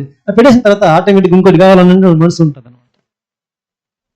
ఈ విధంగానే ఉంది గిద్యోనికి. మీకు అర్థమైంది అనుకుంటాను. ఇప్పుడు వినయం వెళ్ళింది, వినయం ఉన్నటువంటి వ్యక్తికి ఏమొచ్చింది చెప్పాలి మీరు, కనబడుతుందా లేదా సోదరులారా? కాబట్టి అక్కడ మనకి ఎలా ఉంది? సరే, గిద్యోనికి అయితే గర్వం వచ్చింది, మొదటైతే వినయం ఉండింది. ఆ యొక్క విజయాన్ని పొందుకున్న తర్వాత అతనికి గర్వపు హృదయం అనేది ఎంటర్ అయ్యింది. ఇప్పుడు మనకి ఎలా ఉంది? మనం ముందు ఎలా ఉన్నాం, ప్రస్తుతం ఎలా ఉన్నాం, మన యొక్క బాహ్యకరమైన ప్రవర్తన ఎలా ఉంది, మన అంతరంగ క్రియలు ఉద్దేశం ఎలా ఉంది, మనకు హృదయ పరిస్థితి లోపల ఏ విధంగా ఎంతటి గర్వంతో నిండి ఉందా, లేదంటే వినయమనే ఉన్నామా? ఒకవేళ మనం వినయంతో ఉంటే మన యొక్క నోటి మాటలు అది నిష్కపటంగా, నిర్దోషమైనదిగా, పరిశుద్ధమైనదిగా, వినయముగానే వస్తుంది. హృదయం నిండిన దాన్ని బట్టి మీ నోరు మాట్లాడను. అప్పుడు మన యొక్క హృదయము వినయము లేకపోతే అది గర్వం ఆటోమేటిక్గా ఉంటుంది. ఆ గర్వము హృదయంలో ఉన్నప్పటికీ కూడా నోటి మాట ద్వారా నాకు గర్వం లేదని చెప్పవచ్చు, పై ప్రవర్తన ద్వారా నాకు గర్వం లేదని చూపవచ్చు. కానీ హృదయ అంతరంగాన్ని ఎరిగేటువంటి దేవుడు మన యొక్క హృదయ స్థితిని బట్టి మనకు దగ్గరగా ఉన్నాడా, దూరంగా ఉన్నాడని చెప్పి ఆయన డిసైడ్ చేస్తాడు. మన యొక్క హృదయ గర్వాన్ని బట్టి మన యొక్క ప్రార్థన వినబడాలా, వినకూడదని చెప్పి ఆయన నిర్దేశిస్తాడు. మన యొక్క హృదయ ప్రవర్తన బట్టి, గర్వాన్ని బట్టి ఆయన మనకు శిక్షించాలా, దండన ఇవ్వాలా, లేదంటే ఆదరణ ఇవ్వాలా, రక్షించాలనేది ఆయన తీర్మానిస్తాడు. సోదరులారా, ఇప్పుడు వీటన్నిటి కూడా కారణం, ప్రధానమైన కారణము మనకి గర్వం ఉందా లేదా అనేది. గిద్యోనికి ఏ విధంగా ముందు గర్వం లేదు, ఆయన వినయము తను తాను తగ్గించుకున్నాడు, ఎంతగా తగ్గించుకున్నాడో మనం చూసాము. ఇప్పుడు తను తాను హెచ్చించుకునేటువంటి ఒక గర్వం వచ్చింది. లోపల మాత్రం నేను రాజుగా ఉంటే బాగున్నాను, కానీ రూల్స్ ఒప్పుకోవు. ఎందుకో? పరిపాలించడానికి ఒప్పుకున్న నేను ఒక హృదయంలో ప్రజలందరి ముందర నేను ఒక మంచివాడుగా కనబరుచుకోవాలి. ఒకవేళ నేను పరిపాలిస్తుంటే వీడికి ఆ యొక్క పదవి మీద వ్యామోహం ఉందని చెప్పి చెప్పవచ్చేమో. పరిస్థితిని బట్టి అక్కడ మాట తీరు మారింది, హృదయ తీరు మారింది, ప్రవర్తన మారిపోయింది, తన యొక్క క్యారెక్టర్ కూడా మారిపోయింది. సోదరులారా, అప్పుడు అక్కడ గిద్యోనికి ఉన్నట్లు మన యొక్క హృదయం ఎలా ఉంది అనేది ఒక ప్రశ్నార్థకంగా మనమే పరిశీలించుకున్నాం. మన వ్యక్తిగతమైన జీవితం ఎలా ఉంది అనేది ప్రతి ఒక్కరికి కూడా తెలుసు. ఇప్పుడు అందరి ముందర మాట్లాడకపోవచ్చు, ఒకవేళ ఇవన్నీ కూడా మనకు అనుభవమే. ఒక ఫంక్షన్లో కానీ, లేదంటే బజార్లో కానీ బయటకు వెళ్ళినప్పుడు అక్కడ సహోదరులు లేదంటే భార్య భర్తల్ని తీసుకుందాం, వాళ్ళిద్దరి మధ్య ఏదో ఒక చిన్నపాటి గొడవ పడితే నువ్వు ఇంటికి రా, చూస్తాను నీకు. ఎక్కడికి రా? ఇంటికి రా. ఎందుకు? బజార్లో ఇక కనబరచడు, ఇంటికి రా చెప్తాను. అప్పుడు ఇంటికాడ రియల్ క్యారెక్టర్ని కనబరుస్తారు సోదరులు. అదే చూస్తున్నాము. బయటికి మాత్రమే గిద్యోను ఈ విధంగా అన్నాడు, కానీ ఆ యొక్క ఉద్దేశం మాత్రము ఆ యొక్క పదవి మీద, పరిపాలించే దాని మీద ఆయనకి ఆశ కలిగి ఉంది అని చెప్పి మనం చూస్తున్నాం. సోదరులారా, మనలో కూడా ఈ విధంగా చాలా మందికి ఉద్దేశం ఉండొచ్చు. మనం దీన్ని ఎందుకు ఇలా స్ట్రెస్ చేసి చెప్తున్నామంటే, ఒకవేళ మనకు హృదయంలో ఈ విధంగా ఉందేమో, దీన్ని మనం పరిశీలించి తీసివేయాలి. మనలో ఏమి లేదు, నా కోరిక ఏమి లేదు చెప్పి అంటే ఉద్దేశం మనకు ఉండాలి. సోదరులారా, మనం ఎలా ఉండాలంటే తిట్టకూడదు, తిట్టు తీసుకోకూడదు. అంటే తిట్టు తీసుకునే విధంగా ప్రవర్తించకూడదు, ఒకవేళ వాళ్ళు తిట్టి తీసుకునే విధంగా ప్రవర్తించినా మనము తిట్టకూడదు. ఇది కండిషన్. మనం దీన్ని పాటించడానికి చూడాలి సోదర సోదరులారా. ఇర్మియా గ్రంథం 7వ అధ్యాయం 4వ వాక్యం చదువుకుందాం. ఇర్మియా 7:4. ఈ స్థలము యెహోవా ఆలయము, ఈ స్థలము యెహోవా ఆలయము, ఈ స్థలము యెహోవా ఆలయము అని మీరు చెప్పుకొనుచున్నారే. ఈ మోసకరమైన మాటలు ఆధారము చేసుకొనకుడి. చూడండి, ఇక్కడ ఇది యెహోవా ఆలయం, ఇది యెహోవా ఆలయం అని చెప్పి మనం అందరూ అంటున్నామంట. నేనే దేవుని యొక్క ఆలయం అని చెప్పి వాక్యం ఇచ్చిన ఇక్కడ వచ్చినప్పుడు ఇది పరిశుద్ధ స్థలము, ఇది పరిశుద్ధ స్థలము, ఇది పాపం చేయడానికో లేదంటే చెప్పడానికో యోగ్యం కాని పరిశుద్ధ స్థలం అని చెప్పి మనం చెప్పుకుంటామే తప్ప నిజంగానే చూసినట్టయితే మన యొక్క మాటలు ఏ విధంగా ఉందంట అంటే హృదయంలో ఏమో మోసపరమైన మాటలు, చెడ్డ మాటలు, కోరికలు, గర్వం అనేది ఉంది. కానీ ఇది మాత్రం పరిశుద్ధ స్థలం ఇక్కడ మాట్లాడకూడదు. ఇది దేవుని కాలేయం ఇక్కడ మాట్లాడకూడదు. సోదర సోదరులారా, ఈ విధంగా మనుషుల యొక్క హృదయాలు ఉందంట సోదర సోదరులారా. ఇప్పుడు ఈ గిద్దోను చూసినట్లయితే ఈ విధంగా ఉన్నట్టు గిద్దోను తర్వాత ఎటువంటి ఒక పాపానికి పాల్పడడం చూసినట్లయితే వాక్యం చూద్దాం. తన యొక్క గుణలక్షణం ఏ విధంగా మారిపోయిందో న్యాయాధిపతులు 8:24. మరియు గిద్యోను, మీలో ప్రతి వాడు తన దోపుడు సొమ్ములోనున్న పోగులను నాకియ్యవలెనని మనవి చేయుచున్నాననిను.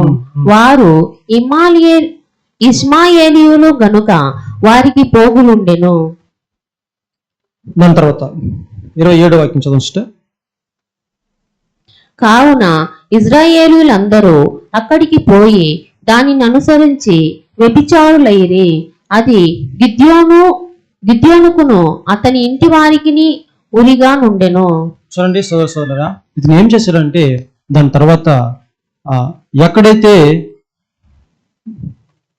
దేవుని యొక్క ఆ బలిపీఠాలని కొట్టి ఆయన తోసివేశాడో అదే ఓపరలో మరలా తనకన్నట్టు ఒక ఏ పోతుని చేసుకున్నాడు. ఏ పోతు ఎవరు ధరిస్తారు? యాజకులు ధరించినట్టు. అంటే అటువంటి స్థితి, అటువంటి ఒక స్థానం, హోదాన్ని ఇతను కోరుకున్నాడు కనుక తనకి అలా ఏపో చేసుకున్నాడు. ఆ బలిపీఠాన్ని దేవుని యొక్క మందిరం నుంచి కూడా ఏదైతే పడగొట్టాడో ఆ బలిపీఠాన్ని తీసుకుని మళ్ళా కట్టి దానికి ఆ పూజలు చేయడానికి, బలి అర్పించడానికి ఇతను కోరుకున్నాడు సోదర సోదరులారా. అందుకే ఇతను చేసేది మాత్రమే కాకుండా ప్రజలందరినీ కూడా ఆ యొక్క బలిని అర్పించడానికి, అన్ని దేవతల్ని విగ్రహారాధన చేయడానికి ఇతను దారి చేశాడు సోదర సోదరులారా. కాబట్టి దీనికి వాక్యం సెలవుస్తుంది, అతనికి ఉరి, ఆ యొక్క కార్యము గిద్దోనికి ఉరిగా మారిపోయింది. ఇప్పుడు మరొక వాక్యం చూద్దాం. అందులోని 6:24, న్యాయాధిపతులు 6:24. అక్కడ గిద్యోను యెహోవా నామమున బలిపీఠము కట్టి దానికి యెహోవా సమాధాన కర్తయ్యను పేరు పెట్టెను. నేటి వరకు అది అబీయెజ్రీయులు ఒఫ్రాలో ఉన్నది. చూడండి, ముందైతే గిద్యోను అక్కడ బలిపీఠాన్ని కట్టి దానికి ఏ విధంగా పేరు పెట్టాడు? సమాధానకర్త. ఇంగ్లీష్ చూస్తే ఏమొస్తుంది కదా? షాలోమ్. అక్కడ మనకి సమాధానకర్త, దేవుడు మనకి సమాధానకర్త అని చెప్పి బలిపీఠానికి ఆయన పెట్టాడు. కానీ నిజంగా చూసినట్టయితే సోదర సోదరులారా, అక్కడ బలిపీఠానికి సమాధానకర్తగా ఉండే పేరు పెట్టినట్టు బలిపీఠాన్ని తీసివేసి మరలా ఆ యొక్క బయలుదేవతను విగ్రహారాధన చేసుకోవడానికి ఆయన చేశాడు అనేది సిస్టర్ అర్థం కాలే. షాలోమ్, యెహోవా షాలోమ్ అంటే ఒక పేరు పెట్టి తీసివేసి అక్కడ బలిపీఠాన్ని కట్టడం మనం చూస్తున్నాం సోదర సోదరులారా. దాని తర్వాత ఏం జరిగింది అక్కడ? దాని తర్వాత అతని గుణలక్షణం ఏమైంది? దాని తర్వాత అతని దండన ఏమైంది? ఎవరిని అతను గణపరిచి ఉండాలి? అలా పూనుకుని వచ్చినటువంటి వ్యక్తి ఇప్పుడు తన్ను గణపరచడానికి మనసు కలిగి ఉన్నాడు. ప్రజలందరినీ కూడా విగ్రహారం చేసి తనను హెచ్చించడానికి పూనుకున్నాడు సోదర సోదరులారా. మనం ఎవరిని మాత్రం హెచ్చించాలి, ఎవరిని మాత్రం గణపరచాలి అని చూస్తే వాక్యం మనకు సెలవిస్తూ ఉంది. ఏదైనా ఒక కార్యం జరిగిన తర్వాత, ఏదైనా ఒక విజయం పొందుకున్న తర్వాత ఆ ఘనత, ఆ యొక్క మంచి పేరు, ఆ యొక్క పొగడత ఎవరికి రావాలి? అది దేవునికి మాత్రమే సంబంధించింది, ఆయనకు మాత్రమే సమర్పించాలి. కానీ ఇక్కడ గిద్యోని తీసుకోవడానికి ప్రయాసపడ్డాడు. మత్తయి రాసిన సువార్త 5:10 చదువుదాం. 5:16. మనుష్యులు మీ సత్క్రియలను చూచి పరలోకమందున్న మీ తండ్రిని మహిమపరచునట్లు వారి ఎదుట మీ వెలుగు ప్రకాశింపనీయుడి. ఇప్పుడు మంచి క్రియలు చేసేది ఎవరు? మీరు. మిమ్మల్ని చూసి ఎవరికి మహిమ రావాలంట? పరలోకమందున మీ తండ్రిని మహిమపరిచినట్లు మీరు మంచి క్రియలు చేయాలి, మిమ్మల్ని మహిమపరచడానికి కాదని.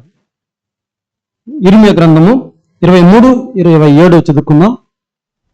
ఇర్మియా గ్రంథము 23వ అధ్యాయము 27వ వాక్యం చదువుకుందాం. బయలును పూజింపవలెనని తమ పితరులు నా నామమును మరచినట్లు మీరందరూ తమ పొరుగు వారితో చెప్పు కలల చేత నా జనమును మరచినట్లు చేయవలెనని యోచించుచున్నారా? చూడండి, ఇక్కడ గిద్యోని ఏం చేశాడంటే ప్రజలందరినీ కూడా బయలుని పూజింపవాలని, బయలుని దేవతలను పూజించవాలని చెప్పి పితరులు ఏదైతే చెప్పారో, సత్యం చెప్పారో దాని నుంచి వైదొలిగించి ఆ బయలు దేవతని విగ్రహారాధన చేయడానికి అతను నడిపించాడు. ఒకవేళ అటువంటి ఒక హృదయం మీలో ఉందా, అటువంటి ఒక హృదయం మీలో ఉందా అని చూసి మనం ఇక్కడ సెలవుస్తాం. ఎందుకంటే విగ్రహ ఆరాధన అంటే మనకు తెలుసు, మన యొక్క దేవుని కన్నా ప్రీతికరమైన, దేవుని కన్నా ఎక్కువ ఇచ్చినటువంటి ఒక స్థానమే అక్కడ విగ్రహారాధన. దేనికి మనము ప్రాధాన్యత ఇస్తున్నాము? పదవికి, లేదంటే పరిపాలనకు, మంచి హోదాకు, మన కోరికలకు ప్రాధాన్యత ఇస్తున్నామా? దేవుని గణపరచడానికి మనం ప్రయాసపడుతున్నామా అనేది మనం ఒకసారి ఆలోచించుకోవాలి. సోదర మరొక వాక్యంతో మనం ముగించుకుందాం. మత్తయి రాసిన సువార్త 9వ అధ్యాయం 18వ వాక్యము. మత్తయి 9:18. ఆయన ఈ మాటలు వారితో చెప్పుచుండగా ఇదిగో ఒక అధికారి వచ్చి ఆయనకు మొక్కి, నా కుమార్తె ఇప్పుడే చనిపోయినది, అయినను నీవు వచ్చి నీ చెయ్యి ఆమె మీద ఉంచుము, ఆమె బ్రతుకునెను. మత్తయి 9. ఓకే, 15:31 అదేలోనే మత్తయి. ఈ వాక్యం స్కిప్ చేద్దాం. మత్తయి 15:31 చదవండి సిస్టర్. మూగవారు మాటలాడుటయును, అంగహీనులు బాగుపడుటయును, కుంటివారు నడుచుటయును, గ్రుడ్డివారు చూచుటయును జన సమూహము చూచి ఆశ్చర్యపడి ఇజ్రాయేలు దేవుని మహిమపరచరే. చూడండి, ఇక్కడ ఆ ముందు వాక్యంలో మనం చూసినప్పుడు ఆయన ఒక జ్వరంతో వచ్చినట్టు పిల్లల్ని స్వస్థపరచుకొని వచ్చినా కానీ ఆయన చేసినట్టు ప్రతి ఒక్క మూగవాడు, బలహీనులు, కుంటివారు, గుడ్డివారు ప్రతి ఒక్కరిని కూడా ఆయన స్వస్థపరుస్తూ వచ్చినప్పుడు ఆయనకు కలిగినట్టు ఒక ఘనత, ఆయన చేసినట్టు కార్యం ఏమిటంటే కింద వాక్యం మనం చూస్తాము, అవన్నీ కూడా పొందుకున్నారు, అవన్నీ కూడా చూశారు. ఎవరు చేశారు? ఎవరు చేసింది? ఎవరు? యేసుక్రీస్తు చేశారు. యేసుక్రీస్తుకి అక్కడ ఘనత వచ్చిందా? దేవునికి ఘనత వచ్చిందా? యేసుక్రీస్తుకి పేరు వచ్చిందా? దేవునికి పేరు వచ్చిందా? చూడండి, ఆ జనసమూహం చూచి ఆశ్చర్యపడి ఇజ్రాయేలు దేవుణ్ణి మహింపరిచారు. ఆ మహిమ అనేది యేసు ప్రభు గారు ఎన్ని చేసినా కూడా ఆ మహిమ అనేది దేవునికి చెందవలసిందే సోదరులారా. కాబట్టి మనం కూడా మన యొక్క జీవితం పట్ల ఎన్ని మంచి కార్యాలు చేసినా, ఎంత గుణలక్షణాలు మంచి గుణలక్షణాలు మనం కనపరచడానికి ప్రధాన ఉద్దేశము దేవుడు మహిమ పొందాలనేది. దేవుని మహింపరచడానికి మనం మంచి గుణలక్షణాలను అలవర్చుకొని ఏ విధంగా అయితే గిద్యోను పూర్వ స్థితిలో ఉన్నాడో, అంటే విజయానికి ముందు ఆదిమ ప్రారంభ దశలో తన యొక్క ఆత్మీయ జీవితం ఏ విధంగా విశ్వాసభరితంగా, హృదయ వినయముగా, పితరుల యొక్క మాటలు, సత్యాన్ని శ్రద్ధగా వినేటట్టు ఒక భావన, స్థిరమైనటువంటి విశ్వాసం కలిగి దేవుని మహింపరచడానికి అతను పూనుకున్నాడో అదే విధంగా మనం కూడా ఉండాలి సోదరులారా. ఒకవేళ విజయం పొందుకున్న తర్వాత తన హృదయము ఏ విధంగా ఆ యొక్క వినయాన్ని కోల్పోయి దానికి బదులు గర్వం వచ్చిందో ఆ విధంగా మనం ఉండకూడదు అనేది గిద్యోని నుంచి మనం నేర్చుకోవాల్సిన గొప్ప పాఠంగా ఉంది. ఓపుకున్న మీకు అందరికీ కూడా నా యొక్క హృదయపూర్వక వందనములు. దేవుడు ఈ సత్యాన్ని బట్టి ఆయన స్థితిని సమర్పించుకొని ముగిస్తున్నాను. Thank you.